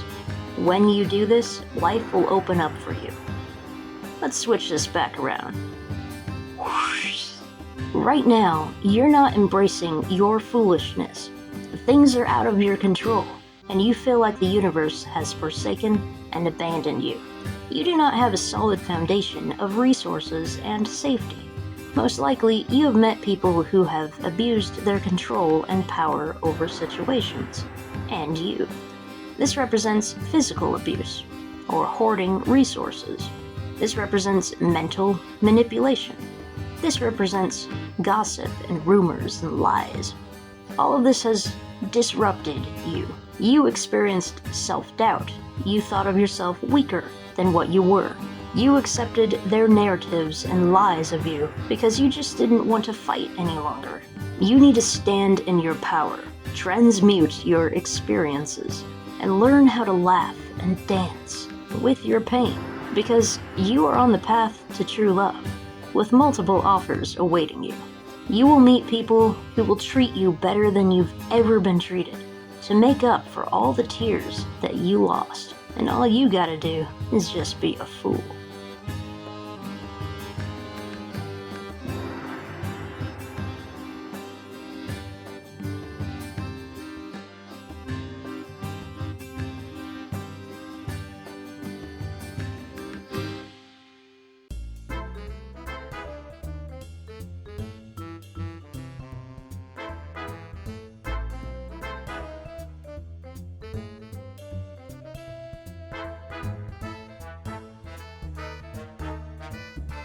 Greetings, Pile 5 Heathens. Welcome to the Blue Circle reading. This is a reading for a feminine that is struggling with a masculine to finally make a move. Your cards are Rising, Knight of Swords, Rising, Two of Cups, Falling, Sun, Falling, High Priestess, Falling, Page of Pentacles, Rising Star, Falling, 8 of Pentacles, Falling, 10 of Wands. This card represents good intentions, new connections, and romance. I feel like both of these people are interested in one another. However, the feminine is not satisfied with this connection. She needs more out of this relationship. The masculine is holding back and not putting in the effort that he could be putting into this relationship. The feminine is ready to be swept away and fall in love. She's longing for adventure. She wants to go out dancing and travel to beautiful places. The masculine is uplifted by her presence. He is inspired by her. He feels like she eases the burdens of the world just with her presence. It's the feeling you get when you forget you're wearing a heavy backpack because you are so energized by the situation. However, he's still moving away from her. She's ready to step into the prime of her life. She's a rising star. Her career is prosperous, and she has an ability to inspire everyone around her. Spiritually, she is also evolving and leveling up at this moment. She's seeking a mate who matches her frequency. But the boy is not matching her energy. The girl wants romance and adventure, and she's tired of waiting to be swept off her feet. She has matured enough to know to cut ties with people who do not show her the respect that she deserves. She is clear-headed, focused, driven, and ready to make actions happen. She will cut ties with this masculine if he does not rise to the occasion to become her mate. He needs to prove himself. Now let's take a look at his perspective. The boy's concern is money right now. He's putting in hard work into his career and projects. However, he's neglecting this connection. He is happy to be around you and thinks very highly of you. You help cure and heal his depression, and you may be on his mind a lot. But he sees you as unattainable, which is leading to negative thoughts, and he is redirecting himself away from love. Here, he's moving away from the feminine he desires. Maybe this is more of a situation of appreciation and respect, but he feels they are too different to be on the same path. He seems good-intentioned, so this may stay a friendship, but his focus is more on work. He feels like you are out of his league, and he is most likely right about that. This feels like these two characters are too different to be on the same page right now. She's more expressional and free and open with her emotions and desires. He's more reserved and is in conservation mode, where he's slowly making progress and saving up to provide for his future. This doesn't seem like a man who will take you out dancing right now. This feels like a boy who says he doesn't know how to dance. While good-intentioned, this isn't a match in my eye. Let's flip back the perspective.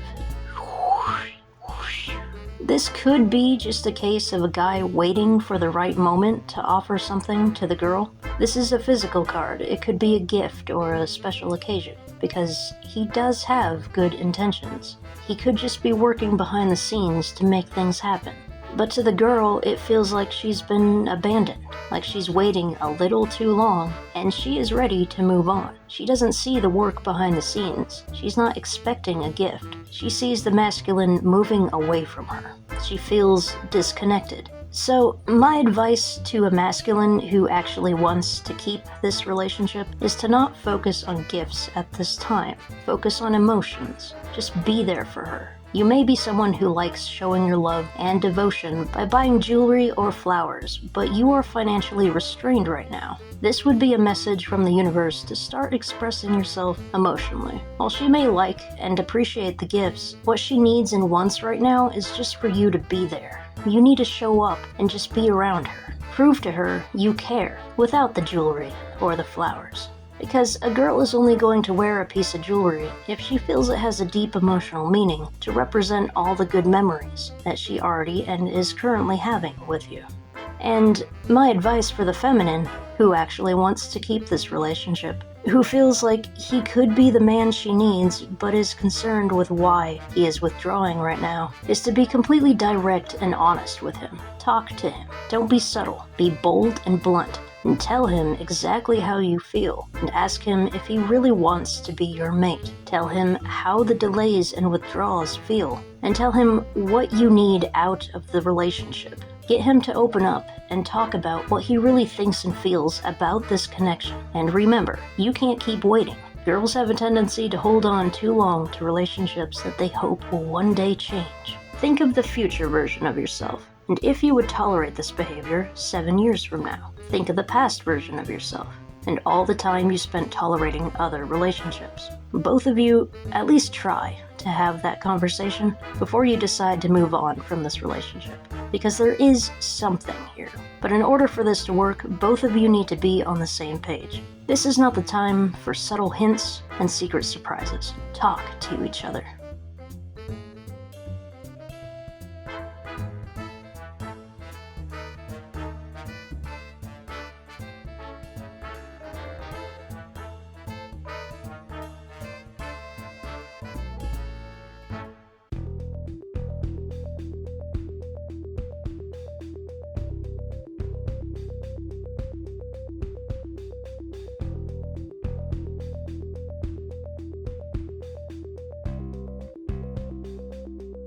Greetings, Pile 6 Heathens. Welcome to the Blue Triangle reading. This is a reading for someone who is a master of their craft and making wonderful progress towards their career. Your cards are Rising Knight of Wands, Falling Knight of Swords, Rising Ace of Wands, Rising King of Wands, Rising Eight of Swords, Rising Star, Falling Three of Pentacles, Falling Five of Wands. First, I have to mention this is a fire reading, and we have the Rising King of Wands present with the Rising Ace of Wands and the Rising Knight of Wands. This is a fantastic positive omen of inspiration, creativity, willpower, drive, passion, and mastery.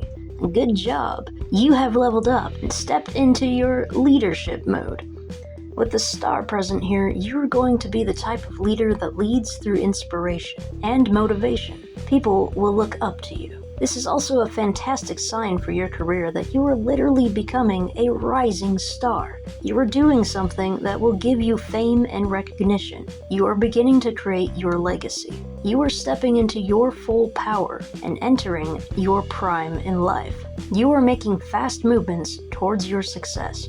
As an individual coming into mastery, you are balanced. You have tamed both fire and water. You know how to control your anger, and you know how to redirect your sorrows, both in a healthy manner. If romance is in the air, then this is a wonderful sign of two leaders coming together. There is no competition, and there are no conflicts between you two. However, something is needed to be worked on in this relationship, and you are unsure what direction to take until you solve this puzzle. There is some kind of obstacle in the way of this relationship, and it is not argumentative. It could be regarding something like work or travel. However, once these barriers and obstacles are figured out, I do see this as a fantastic match.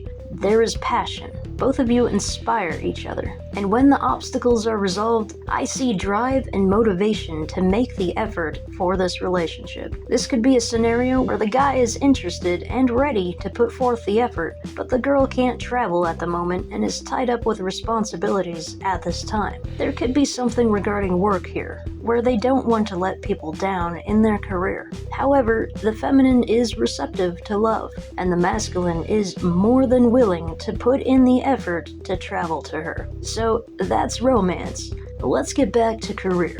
Career-wise, you are motivated, passionate, inspired, and you are taking great action towards your goals. Your obstacle here regards a project you are working on. You are currently trying to figure out the last remaining steps to get this done, and this could lead to negative thoughts. But you need to remember all the good that is going for you right now, which is a lot. You are finally doing what you love, and are happy and passionate about it. Now, let's take a look into your fears and worries. Part of your mental struggle at this moment is that you think that you are lacking the motivation and energy and passion, because this is a slow fire, because it is a consistent burning passion. You think that you have figured out the direction you need to succeed, but it is actually delaying your feeling of success, and you feel like much more effort is needed to get to where you are going. This tells me that you are trying to strategize and plan things more than just being in the moment and improvising. Remember, having a script can provide structure. However, it's those moments of pure improvisation that can't be scripted or replicated. Because you are so inspired and passionate right now, consider trying to perform off script for a while and see the results. They may just ignite your fire again. You work hard to release your passion projects, but then get conflicting reactions to your work. All the drive and passion and excitement that you have for your project is not being reflected back to you by the audience you are showcasing your work to.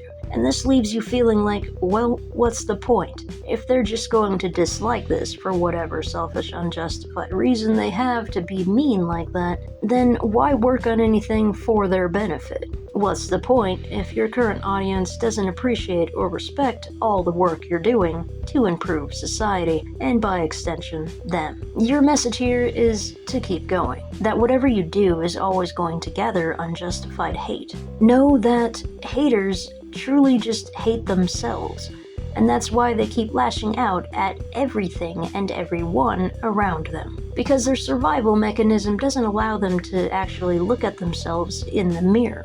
They are always at conflict within, and you don't have that problem. And that's exactly why they target you. There's this horrible, unjust phenomenon that when someone actually succeeds, especially if they are proud of their accomplishments, as they should be, then suddenly a bunch of scum creatures spawn and ruin the celebration, and attack your project. It's a horrible thing to deal with. But remember, what they are really doing is attacking themselves. Take comfort in knowing that karma is going to treat them far worse than they have treated you. Now, let's get back and look at what's going for you.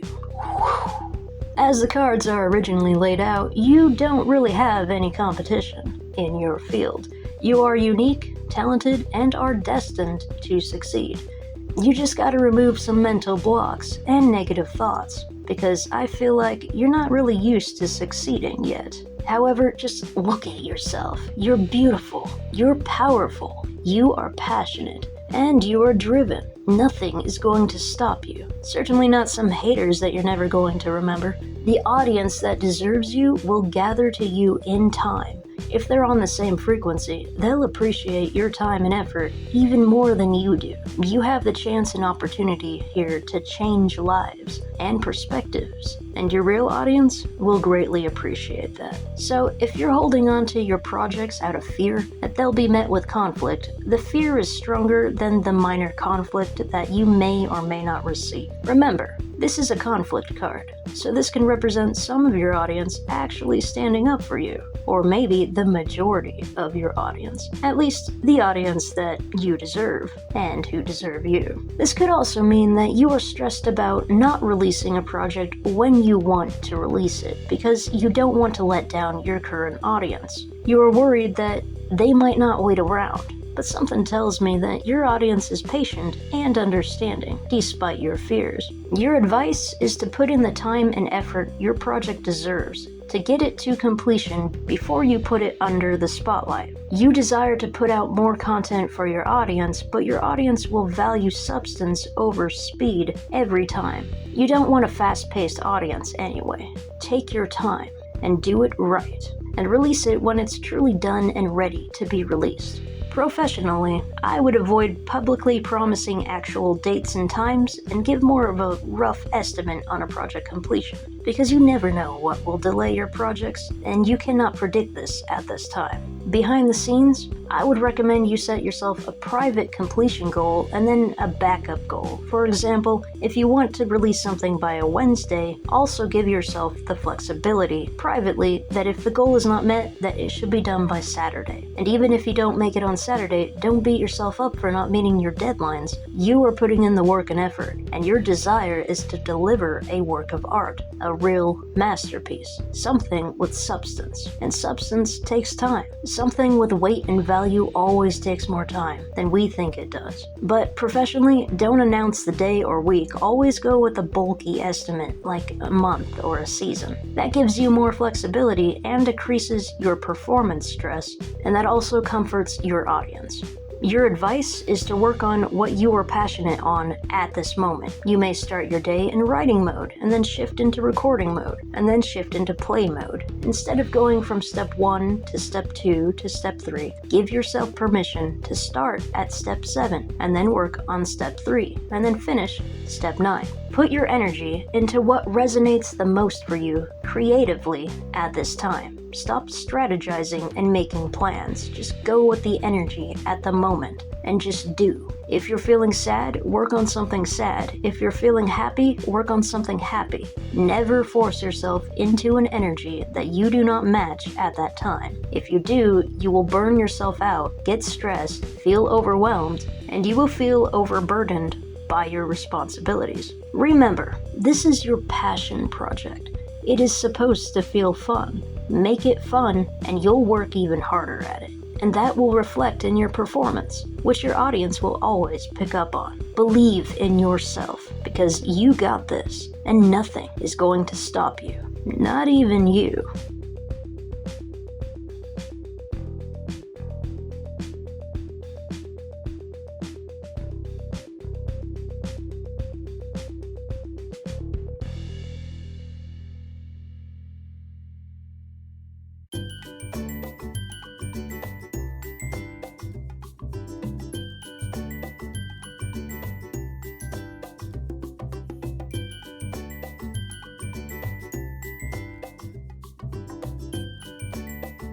Greetings, Pile 7 Heathens. Welcome to the Orange Square reading.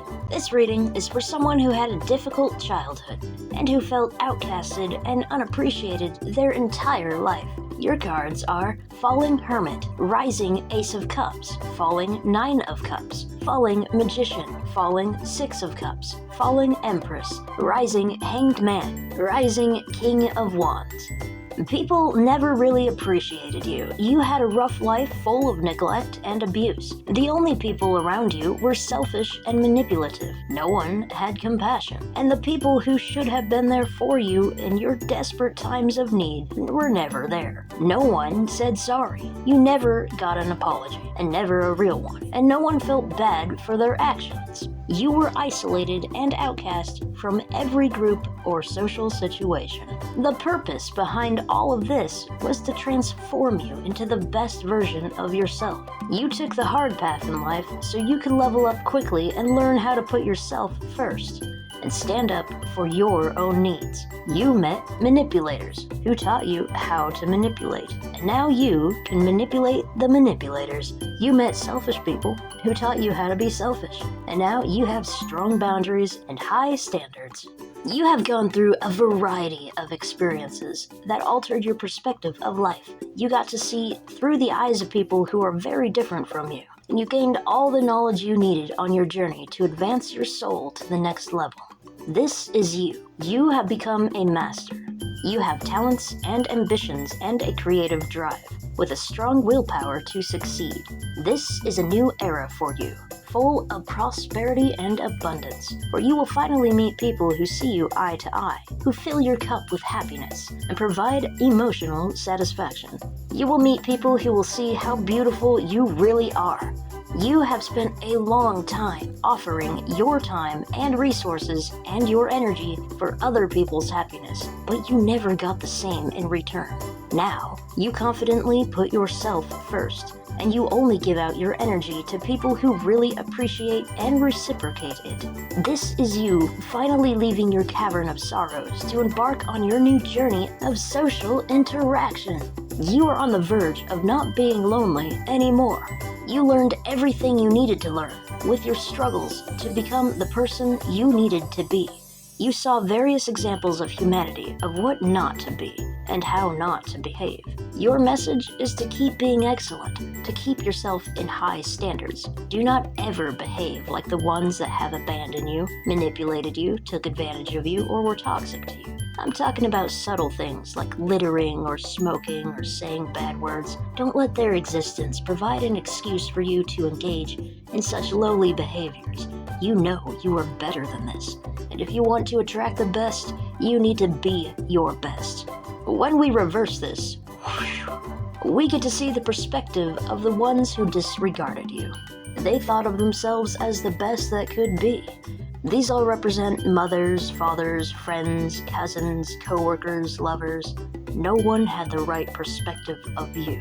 They thought of themselves in this bright and shiny light, and they cast you away as the dark one. They said hurtful things to you, things that were unjustified, things that were never true. They are argumentative by nature and like to push people into corners and force their narrative. You decided to walk away from them and their drama. This took a blow to their ego, and so they said some very mean things. For example, my own experience, I opened up to my cousin once and told her that I was thinking and dealing with suicidal thoughts. And she responded, "No wonder you're so suicidal and have no one in your life, because you always run away from everyone instead of deal with them. What, you're not going to face me? You always run away from everything." And she was a bully that I cut ties with many times. So of course I'm not going to put up with that. And this is when I chose to not engage in her drama, and I walked away. I turned my back, cut my ties from her for good. But that damaged her ego, so she lashed out on me and revealed her true colors as evil. My own father said to me once, "One of these days I'm going to hold you down and show you what men can do." And years later he said, "Don't worry, we'll fix your brain." My own mother said to me, "The bathroom is a privilege." And when I asked her one day to stop yelling at me, she replied, "Oh, woe is me." My male cousin once pinned me down and started choking me, And the kids on the playground I tried to protect from a bully once actually teamed up with the bully and came against me and said, "Why are you here?" And I replied, "I don't know, to protect you, I guess." And they said, "Oh, we don't need your protection." "Yeah, we don't want you here. Go away." And now, as an adult that has evolved spiritually, I have the perspective of, well, fine. I won't protect you then. If I'm not appreciated, I'm moving on. And this is the perspective that you have now learned. Not everyone deserves to be saved. If they don't treat you well, why should you be around to save them? You shouldn't, and you aren't. You have cut ties and moved on from these past entities. You see clearly through their false images that they post on social media of pretend happy families and pretend good times at work or the photos of hollow celebrations. Meanwhile, they see you as this gloomy dark creature secluded in a cavern. They call you too sensitive, and then they tell you that you're the one with the anger issues, when it has always been them all along. They have projected everything onto you and made up excuses to not actually have a reason to apologize to you, and they never will. Remember, though you may forget from time to time, never forgive. They do not deserve your mercy. They lost the chance to earn that long ago. Now, you're an adult, and they don't get to have you in their lives. There are harsh consequences for their karmic actions, for their neglect, for their abuse, for their lies, for their manipulation, for their abandonment. The universe didn't forget about your tears. It counted every last one. They tangled you up in their own misery and shame. And now, finally, the tables are turning in your favor. They left you dangling on a string, and you cut yourself free. You have rised into mastery, and you are ready to come out of your cavern of sorrows to meet people who actually respect and value you. You have learned to dance with your pain and transmute it into power. This is true independence. Because you're not going to let anyone tell you what to do ever again. You have the courage to say no, and you have the will to boldly choose the path that you want to take.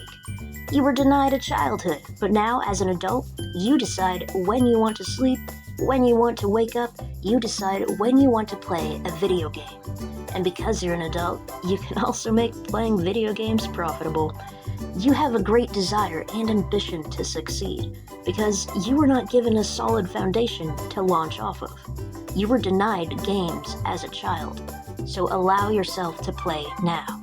Remember to do what you enjoy doing, and cut yourself free from anyone else's restrictions. You will have no hesitation to cut ties or burn bridges if a situation or someone does not meet your standards and needs. You can now relax because the fighting is over. You are now free. Remember, you can dance if you want to.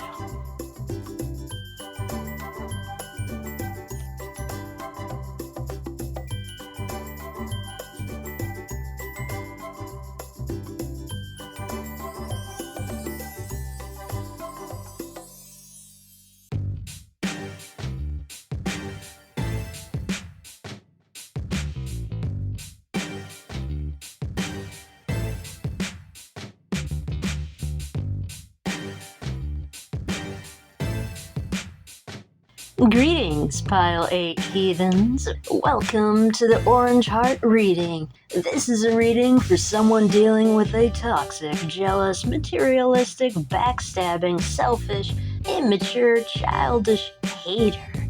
Your cards are Falling Queen of Pentacles, Rising Queen of Cups, Falling Moon, Falling Six of Swords, Rising Seven of Cups, Rising Eight of Cups, Falling Seven of Wands, Falling Two of Pentacles. You are headed towards prosperity, and they don't celebrate that with you. You're making great accomplishments in your endeavors, and they are making your life more and more difficult the more you succeed. They're like tar creatures trying to claw you back down into the mud and the filth with them. where they dwell. But you're untouchable, and you're bound for the stars.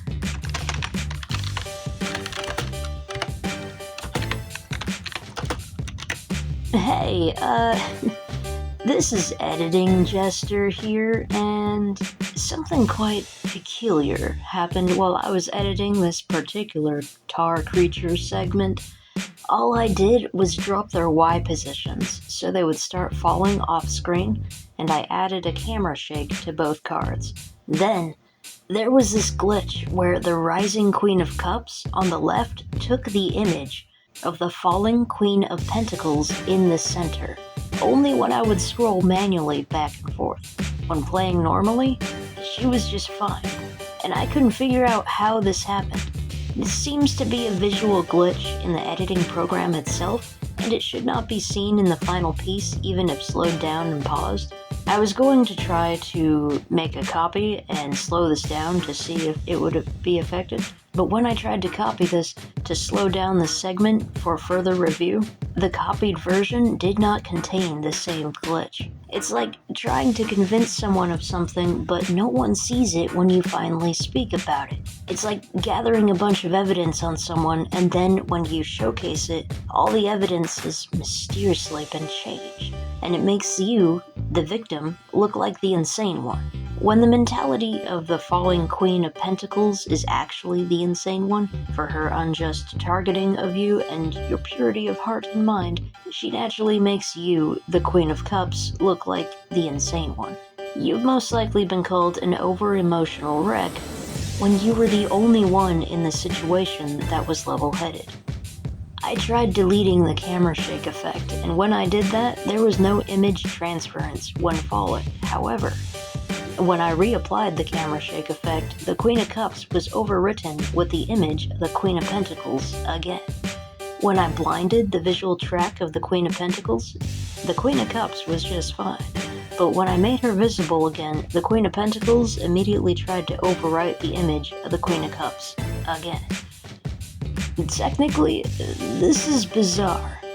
It's, most unusual, so peculiar. This tells me spiritually that someone out there is so jealous that not only are they dragging you down into the tar to not only delay or prevent your prosperous, abundant future, but they want to become you. They want to take your place. There's something about you they admire, but their brain has some crosswires, so they think that they must destroy you to be you. Yeah, I mean, see and hear how ominous this sounds in editing. They're like tar creatures trying to claw you back down into the mud and the filth with them, where they dwell. They're like tar creatures trying to claw you back down into the mud and the filth with them, where they dwell.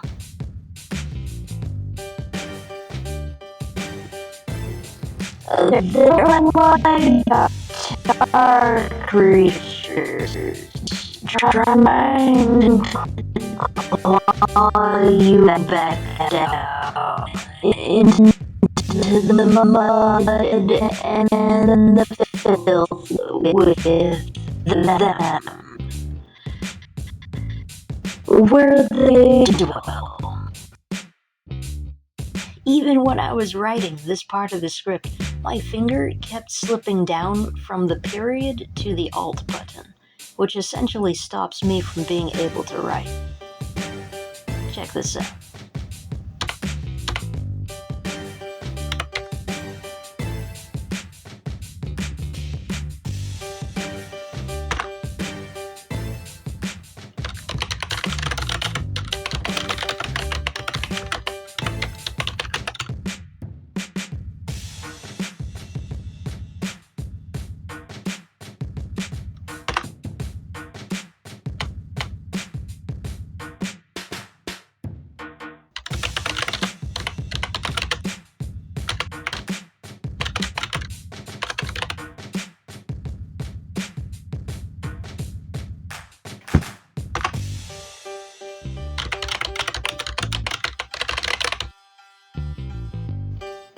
And this is happening a lot while writing this part.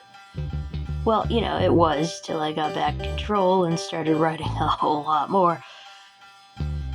And I just noticed immediately after recording this part, I made an error. Not only was it initially difficult to demonstrate pressing the Alt key for my audience, but I wrote Queen of Cups when I was supposed to write Queen of Pentacles. Then there was a glitch where the rising Queen of Cups on the left took the image of the falling Queen of Cups in the center.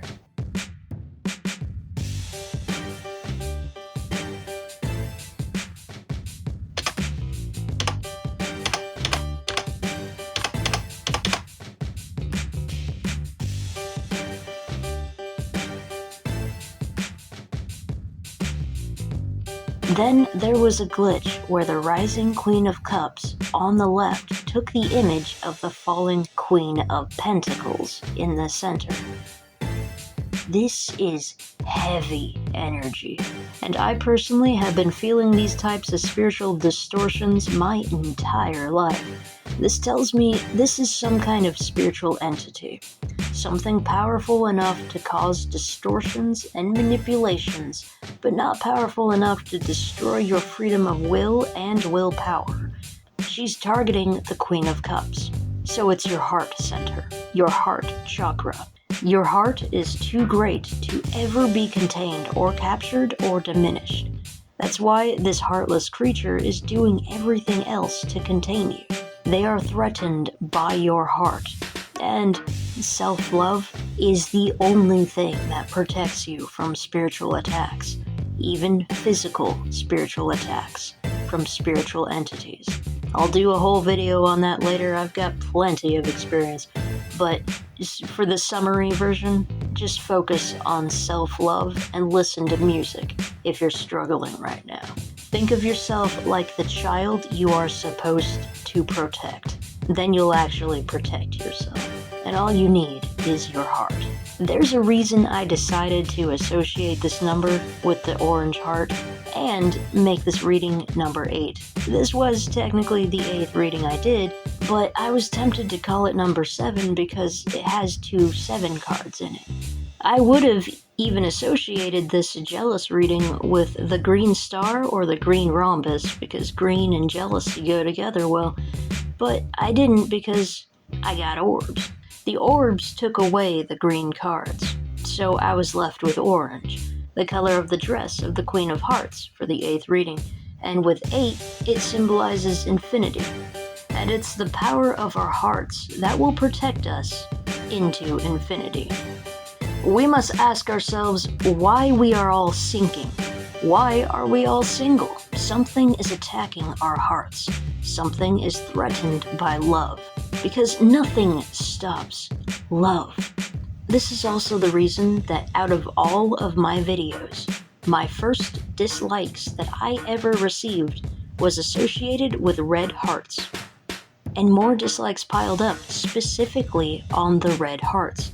2 red hearts on 2 different types of readings, like 2 lovers separated from each other, both redirected. It was divination short for red heart, which has the symbol of me in it, the Fool. This is future editing Jester here. I experienced another glitch when trying to make this video.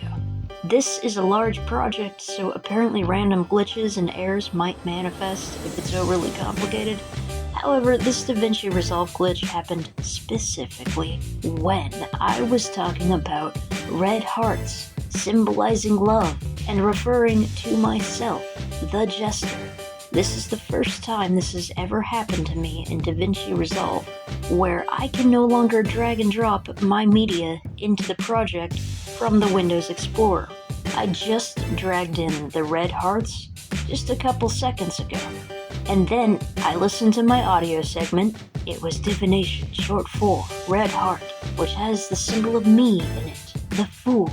And directly after that specific moment, I was not able to drag in the Fool card next to my hearts.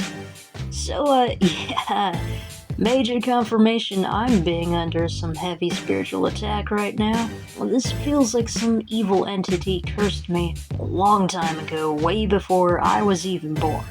So, if you feel that way too, chances are you'll resonate with my content. I tried refreshing Explorer. I tried ending Explorer process. I thought it would automatically start itself after the end option, but it didn't. It just left me in the void. I tried updating and restarting my computer. I saw solutions online where people were able to add an audio file, and then after that they were able to drag and drop again, like normal. Or they just copied everything and pasted it onto a new timeline, and then the drag and drop worked again. I want to see if copying this over gets rid of the Queen of Pentacles glitch. Okay, so I copied it all to a new timeline, and the Queen of Pentacles glitch is still there. However, I am now able to drag and drop the Fool back into my reading. And look at that, right next to the Lovers. These Lovers are now fully functional. Let's just push that fallen King of Pentacles out of the way. There we go. All fixed. Like two lovers separated from each other, both redirected. It was divination short for Red Heart, which has the symbol of me in it, the Fool. And the other red heart was one of my psychic test cards. Just gotta add the audio track adjustments back in, and I'm good to go. I'll get you back to past editing jester there. And it's the power of our hearts that will protect us into infinity. We must ask ourselves why we are all sinking. Why are we all single? Something is attacking our hearts. Something is threatened by love. Because nothing stops love. This is also the reason that out of all of my videos, my first dislikes that I ever received was associated with red hearts. And more dislikes piled up specifically on the red hearts. 2 red hearts on 2 different types of readings. Like 2 lovers separated from each other, both redirected. It was divination short for Red Heart, which has the symbol of me in it, the Fool. And the other red heart was one of my psychic test cards. And YouTube at this time doesn't let creators upload a thumbnail for shorts. I would have uploaded just the back of the card for the thumbnail if I could have, but it's YouTube that chooses which of the 5 cards to display as the thumbnail of the short, not me, if you were wondering. Well, that's why. But anyway, I digress. Evil forces specifically got their puppets to attack the hearts. They attacked the symbol of love, the symbol of the jester, the thing that would affect me the most, the thing that would symbolize hatred the most, the symbol of the thing that I never had, love. This is not an entity that, for lack of a better term, is allowed to attack you for the purpose of your spiritual growth. This entity doesn't help you grow by attacking you, like normal lesser beings do. This thing is at war. And the forces that allow things to happen and that prevent things from happening cannot contain this thing. This is evil, and good entities cannot destroy it. And that is why we, so-called little beings, are being so affected by this, because we do not have anything protecting us right now. We need to protect ourselves. This creature is attempting to hide in our energies. It attempts to take our form, so that when searched for, it is not easily identified. That is why it tries to disrupt us, so it can mask itself better. That's why, when you feel a spiritual entity in the room with you, projecting an energy that feels like love and safety and respect, but your core, your heart, is instantly bothered by this, it's because you know it is lying. You know it's a threat, and it's not trying to deceive you, it's trying to hide from something else. It already knows that it's already there, The thing watching it is not taking action, though. It's more like gathering data on every time the evil creature does something, like a karmic counter. The Watcher will not help you. The Watcher will not prevent you from being attacked by this. I met with multiple glitches and delays when attempting to edit the entire 888 Lionsgate Portal reading. In this span of time, I went into cycles of intense anger and felt despair and loneliness, and there was a lot of crying. Nothing new, but thought I would mention it because something is trying to prevent me from starting any new beginning, like it is for you. And this falling Queen of Pentacles is the representative of this energy at this time. This experience is telling me that this evil, jealous, greedy entity is preventing people from being what the rising Queen of Pentacles represents. Abundant, wealthy, prosperous, healthy, every form of physical success. It wants disease and famine and poverty.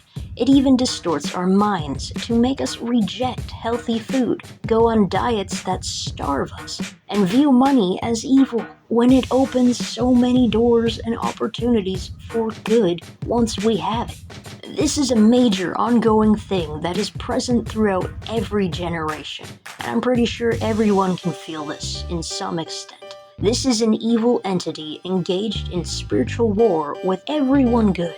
So if you have someone in mind particularly alive, they are just a puppet of this. Even the dead ones are still puppets.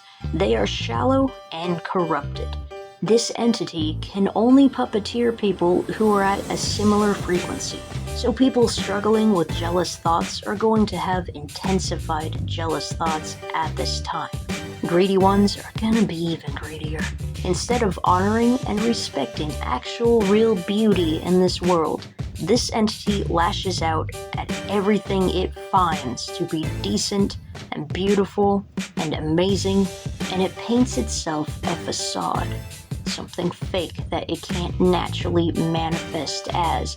And because energy is like a fractal, like a ripple effect, that means random humans that are going through any type of insecurity are going to project their hatred even more at this time. But this is a time of fire. And you know what fire does? Fire burns wood. And all we gotta do is just focus on our emotions at this time, so we don't boil over. Something else spiritually is handling the fire. Though technically, because of ripples and fractals, we are having to use our own fire at this moment too, to keep strong boundaries, focus on our passions, and forge our own paths. But this reading is about water. We must keep ourselves hydrated and healthy, because we are at war. This goes beyond mere mortality. This is an evil entity in the spiritual dimensions. You know, I don't even think their agenda is to remove us from existence, nor can they. Their agenda is to keep us in a tar environment, to keep our vibrations in a constant struggle of disruption and chaos. I believe their agenda is to try to energetically transfer and steal our life paths from us to trade places with us karmically. This creature is so evil, it does not want to face its karma, so it's attempting to escape consequences by dragging down bright, shining beacons of light, us, to attempt to give us its bad karma and steal our good karma for itself. Now, I don't believe this is completely possible. I think that it would have to constantly maintain this, and it is only actually delaying things. It cannot ever truly escape its own karma. It just figured out a way to prolong its fate by taking actions that actually make its fate far worse than it originally was, and us, as innocent victims, we're just growing stronger and stronger because of this. We're all in this tar pit together, and when we unite and shine, that creature can't contain us. I would say that once we unite, we could destroy it, but this creature needs to live through what it did to all of us before it can actually be destroyed. Or transformed, if that's even possible. You know, there are many different interpretations of being recycled. let's just say.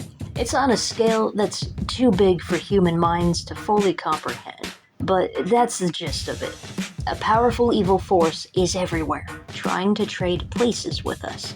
It would need us alive and constantly suffering to pull this off, or dead and in a dimension where we're suffering for its benefit if we're not on Earth right now.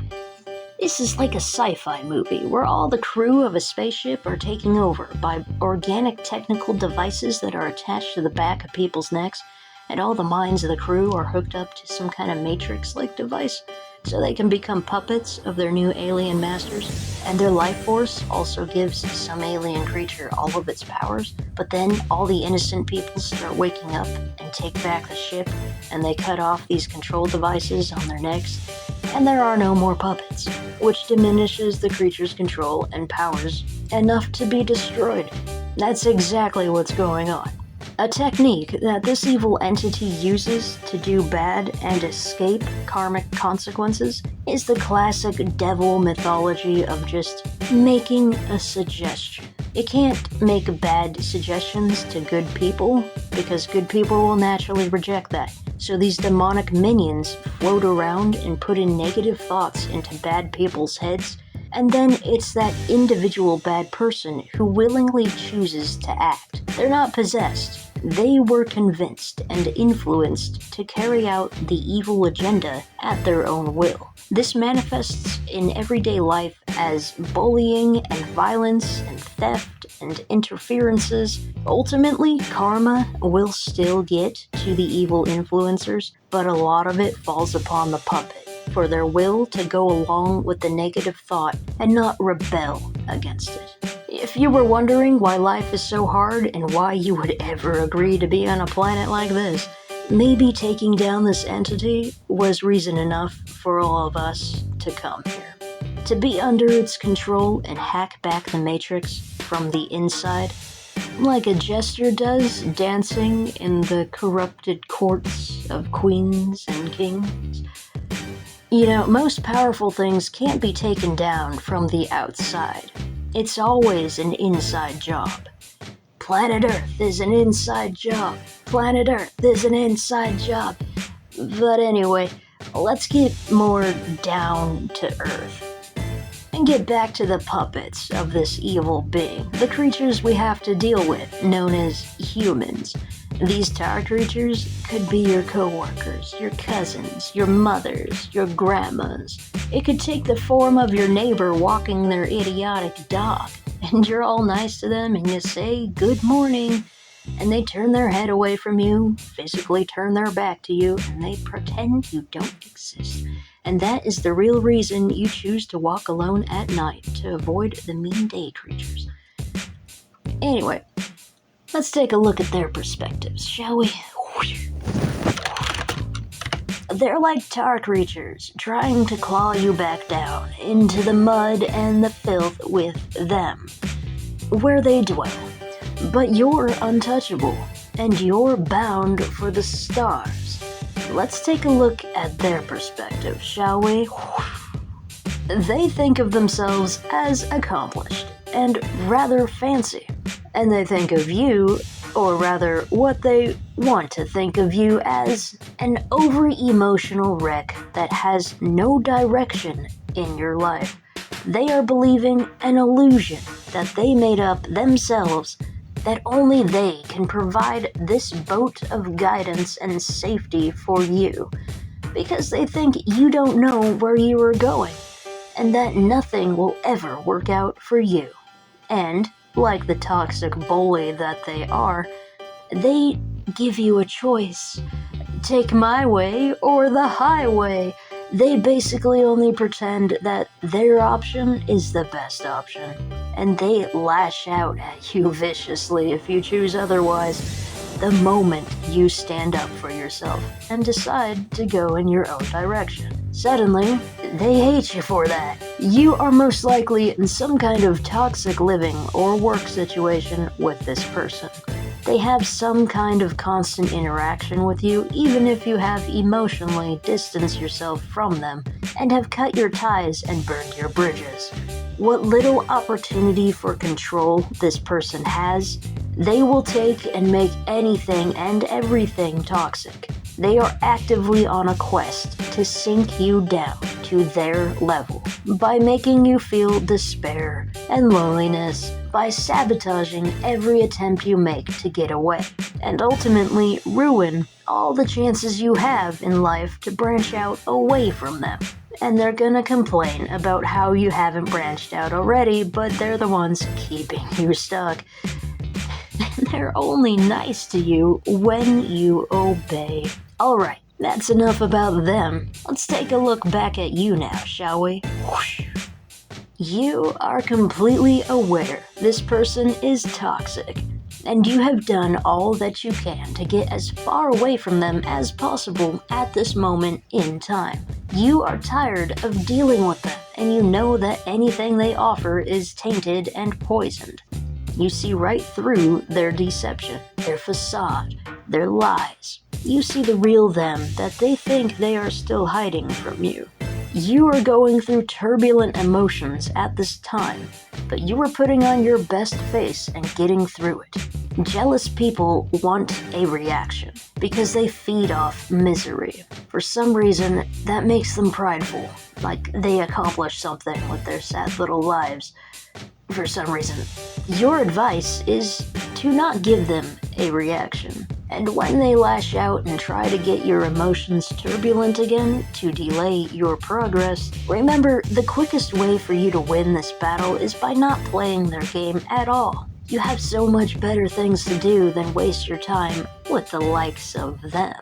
Your challenge is to calm the turbulent waters of your emotions and to adapt with the rise and fall of the tides in your emotional storm. You must become a mistress of your emotions and learn to only give into and embrace the emotions that you want to feel, like excitement and happiness. And try your best to disregard everything else. You've been through enough. You don't need to process anything, or grow or develop. You're a mistress. You have already succeeded. Acknowledge that you are going through a negative emotion, but always focus on the positive. This toxic person is trying to drown you in sorrows, and that is affecting your movement. Because in order to work on taking steps to your future, you need to be in a good mental headspace, and this toxic person is preventing that with her insecurity and clinginess. You're being weighed down. And if you want to keep your head above water, you have to drop this person's expectations of you. It's okay for them to not understand you. They are not meant to understand you, and they never will. You are on the verge of a great, prosperous future. You're headed in the right direction. You know where you are going and how to get there. And you know exactly what will await you. You can see it so clearly. Your future is full of opportunities and great abundance. This represents all the different paths waiting for you, all the different people who will value and respect you. And you don't just choose one of these, you get all 7 of them. This can represent many passion projects and hobbies and love offers and career opportunities and locations to live. Your story is far from over. You are on a new path, and this story is just beginning. This toxic person can sense that you are on the golden path to prosperity, and they are jealous because they are a toxic sludge creature.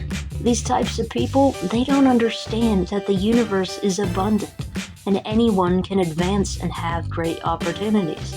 They live in a lack mentality and think that everything is a competition. They think they need to drown you in order to rise, when they don't bother trying to learn how to swim. This is the type of person who would dislike someone's video not because they were actually justified in doing so because they were offended, but just because their video didn't get a like, and so now they're going on the dislike rampage of anyone they deem to be better than them. And you know what? They're right. Everyone else is better than them, behaviorally speaking at the very least. If this person wants to actually become enlightened, they need to stop seeing everything as a competition and just focus on their own will and drive to do what they are passionate about doing. Unfortunately, These types tend to only have a passion for making people cry and ruining opportunities. They are way too immature for you. The quicker you disregard them and think of them as star creatures that are desperate to pull you down so they can stomp all over your success and break all of your cups to make you cry, the more you can predict their behaviors and not get as affected by their attempts at emotional and physical sabotage. Your advice is to not engage in their attempts to aggravate you. Do not believe their moments of false sympathy, and do not ever share your successes with them. They will always find a subtle way to ruin your celebration time, your long-awaited celebration time. They will always ruin that. This is someone who needs to be the center of attention. Avoid them and ignore them. When they lash out for more attention, walk away, or calmly state your boundaries. These people will try to corner you and box you in so they can yell at you, or sometimes just stare. They just stare at you. Never let them box you in. Keep moving, so that energy is never stagnant, and you can flow right out of that situation. Remember to maintain your high standards and set strong and firm boundaries. If you must share positive information with them, be very subtle about it, and very factual.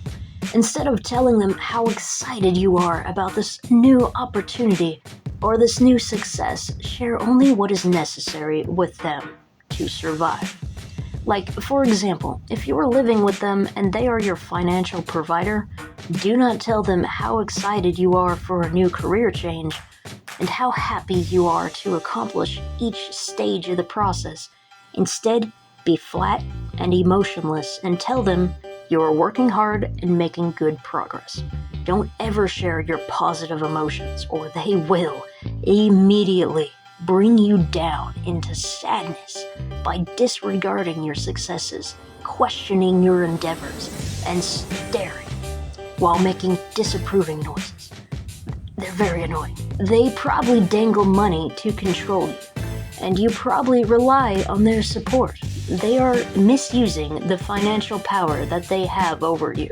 They are supposed to be a provider, but instead they are acting like a toddler throwing a tantrum. Just because they pay for things doesn't mean that they have any right to treat you like a slave. Stand up for yourself, but avoid conflict. Just state your needs and walk off. Just focus on your future, and soon enough, this nightmare person will be forgotten easily. Do not show your real face to them. Save your happy, excited faces for when you are alone, so they never get the opportunity to steal away your smile ever again. You have so much ahead of you. You should be excited and happy about it. Ultimately, you are going somewhere where they can never follow, and you're going to have so many adventures when you get there.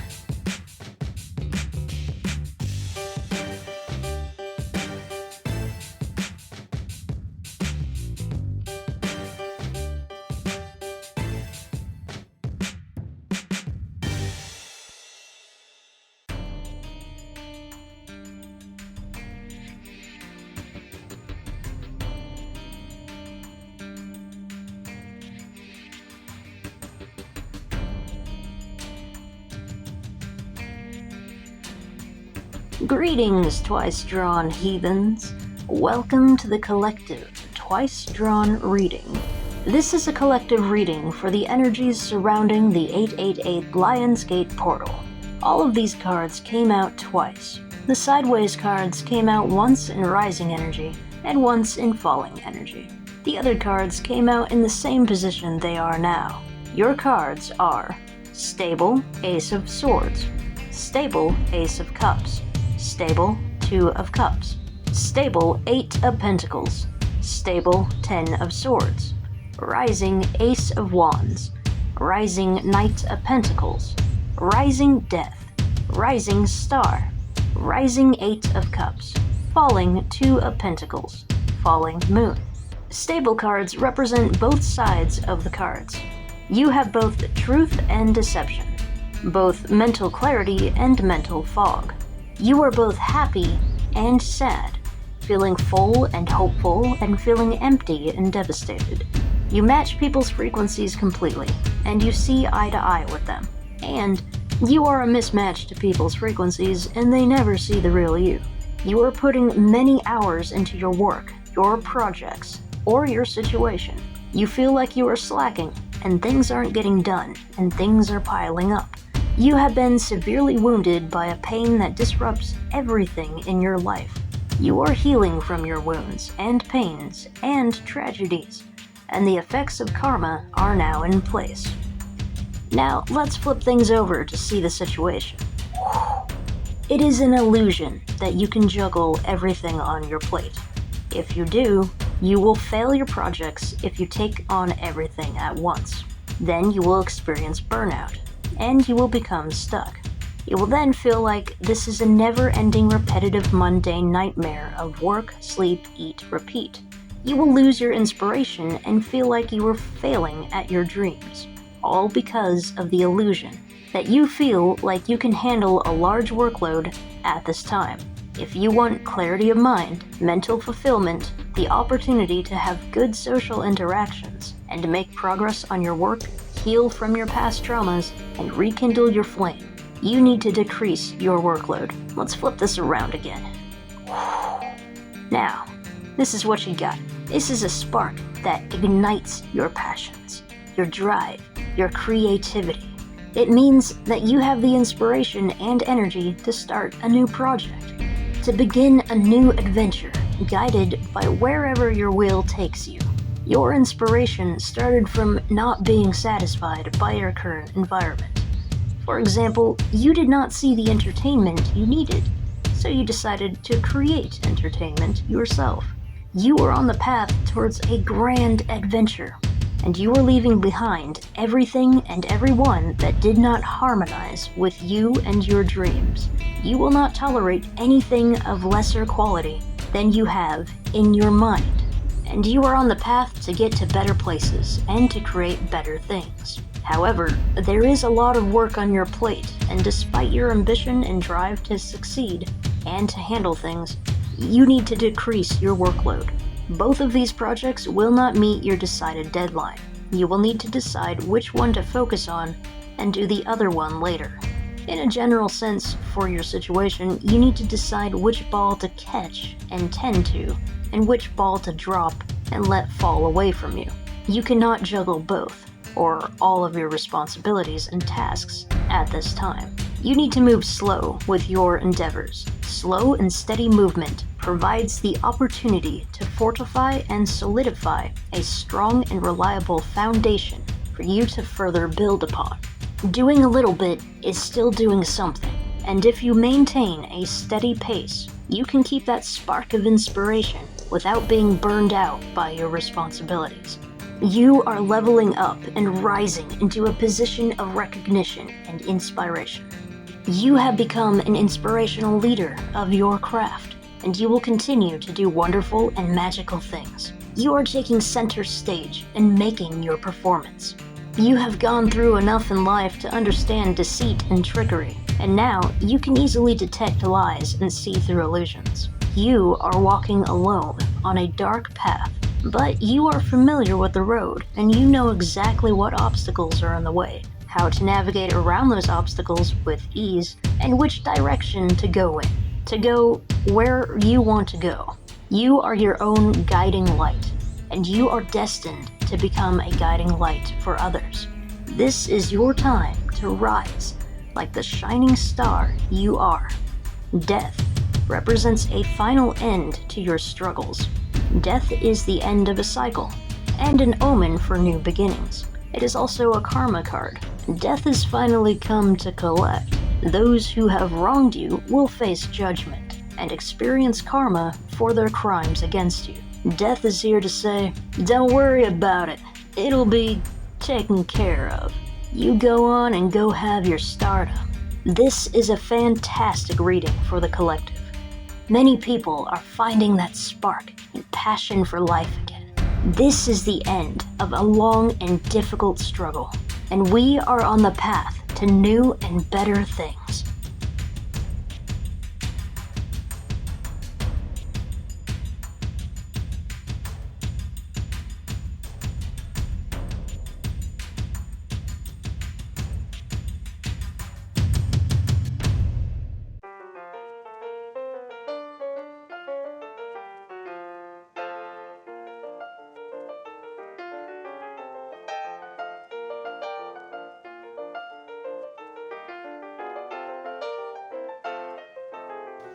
Greetings, Earthquake Heathens. Welcome to the Collective Earthquake Reading. This is a collective reading for the energies that surround the 888 Lionsgate portal. All of these cards came out 3 times in the previous 8 readings, except for the Magician, who came out 4 times. Your cards are Falling Magician, Falling Knight of Swords, Falling Six of Swords, Rising King of Wands. First, I've got to say, this is a fire reading. And to have the King of Wands present 3 times in 8 readings, all in his rising, positive, beneficial, masculine energy, is a fantastic sign for the season of fire. This is ambition and drive and inspiration and willpower. You are now a leader and have evolved into mastery of your craft. And while you are rising into success and fame, some kind of jealous entity is falling and losing their abilities. This represents karma. This magician is an ill-intentioned manipulator who targeted you. If you don't have someone in mind specifically, this probably represents some kind of spiritual entity in another dimension that you do not know exists. And they use ill-intentioned people to navigate towards you and cause you misery, because bad people are like puppets to bad entities. You have a heart, which means you can't be manipulated. Your willpower is far too strong for that. So this entity needs to use people around you to affect you into their desired direction. This manipulator has managed to cause mental anguish. It has brought you into turbulent thoughts, given you nightmares, and redirected you off of your path by illusions. Let's take a look at the manipulator's agenda, shall we? This manipulator is trying to diminish your flame.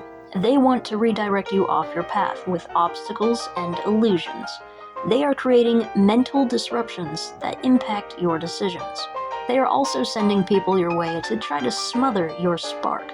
But you're too fiery for that. Let's get back to you. They will not be able to control you any longer. You are standing in your power. You have reignited that fire within you. No one is saving you right now. You are not protected, but you are strong, and you have the ability to save yourself. And you have always been the one to save yourself. That was your willpower. This is a controlled fire. You have learned to channel your rage and aggression into passion and magic that you can use for your endeavors. You have turned all attacks into fuel and motivation to move forward in your life and become prosperous. Your situation is out of your control. There are outside forces that you cannot get your hands on to fix or change or manipulate. These outside forces are causing storms that is making your journey head into turbulent waters. The mental fog is leading you astray, causing you to make reckless and impulsive decisions, which might just lead you off of a cliff. While I was taking notes and figuring out which cards appeared multiple times for all 8 readings, so I could create my collective 9th and 10th readings for the 88 Lionsgate portal, a prolonged, steady, gentle earthquake happened right after I wrote down Falling Knight of Swords, and I'm going to take that as a sign to pay attention to where your turbulent thoughts can lead you. If you don't know your way in a foggy territory, even if you think you know your way, you may encounter fatal accidents. When storms happen in our lives, it is usually best to stay still, to hunker down, and to ride out the ebbs and flows of the winds and the rain. If we don't learn how to dance with the storm, then the storm will sweep us away. Forces are out of our control. We are surviving turbulent waters and navigating in a fog. You need to be your own light at this time. You need to provide your own warmth and create your own hope. Only when you stabilize what is within, like a controlled fire, then you can survive the storms and navigate with ease. It then doesn't matter if situations are out of your control, or if ill-intentioned people are against your efforts. As long as you keep that flame of hope alive within your heart, then you'll be just fine. Of course, you're not going to be fine. You're going to be prosperous and successful and motivated and driven and fantastic and wonderful. You may feel like things are just getting to okay right now, but pretty soon you're going to feel like things are pretty amazing and magical. Don't let any jealous, controlling hater try to cause storms in your life. Focus on your inner fire and dance with the storm. You control you, and no one else can do that. You are not a puppet for this puppeteer. You have severed your strings and cut yourself free. You dance to the rhythm of your own heart, just like a jester.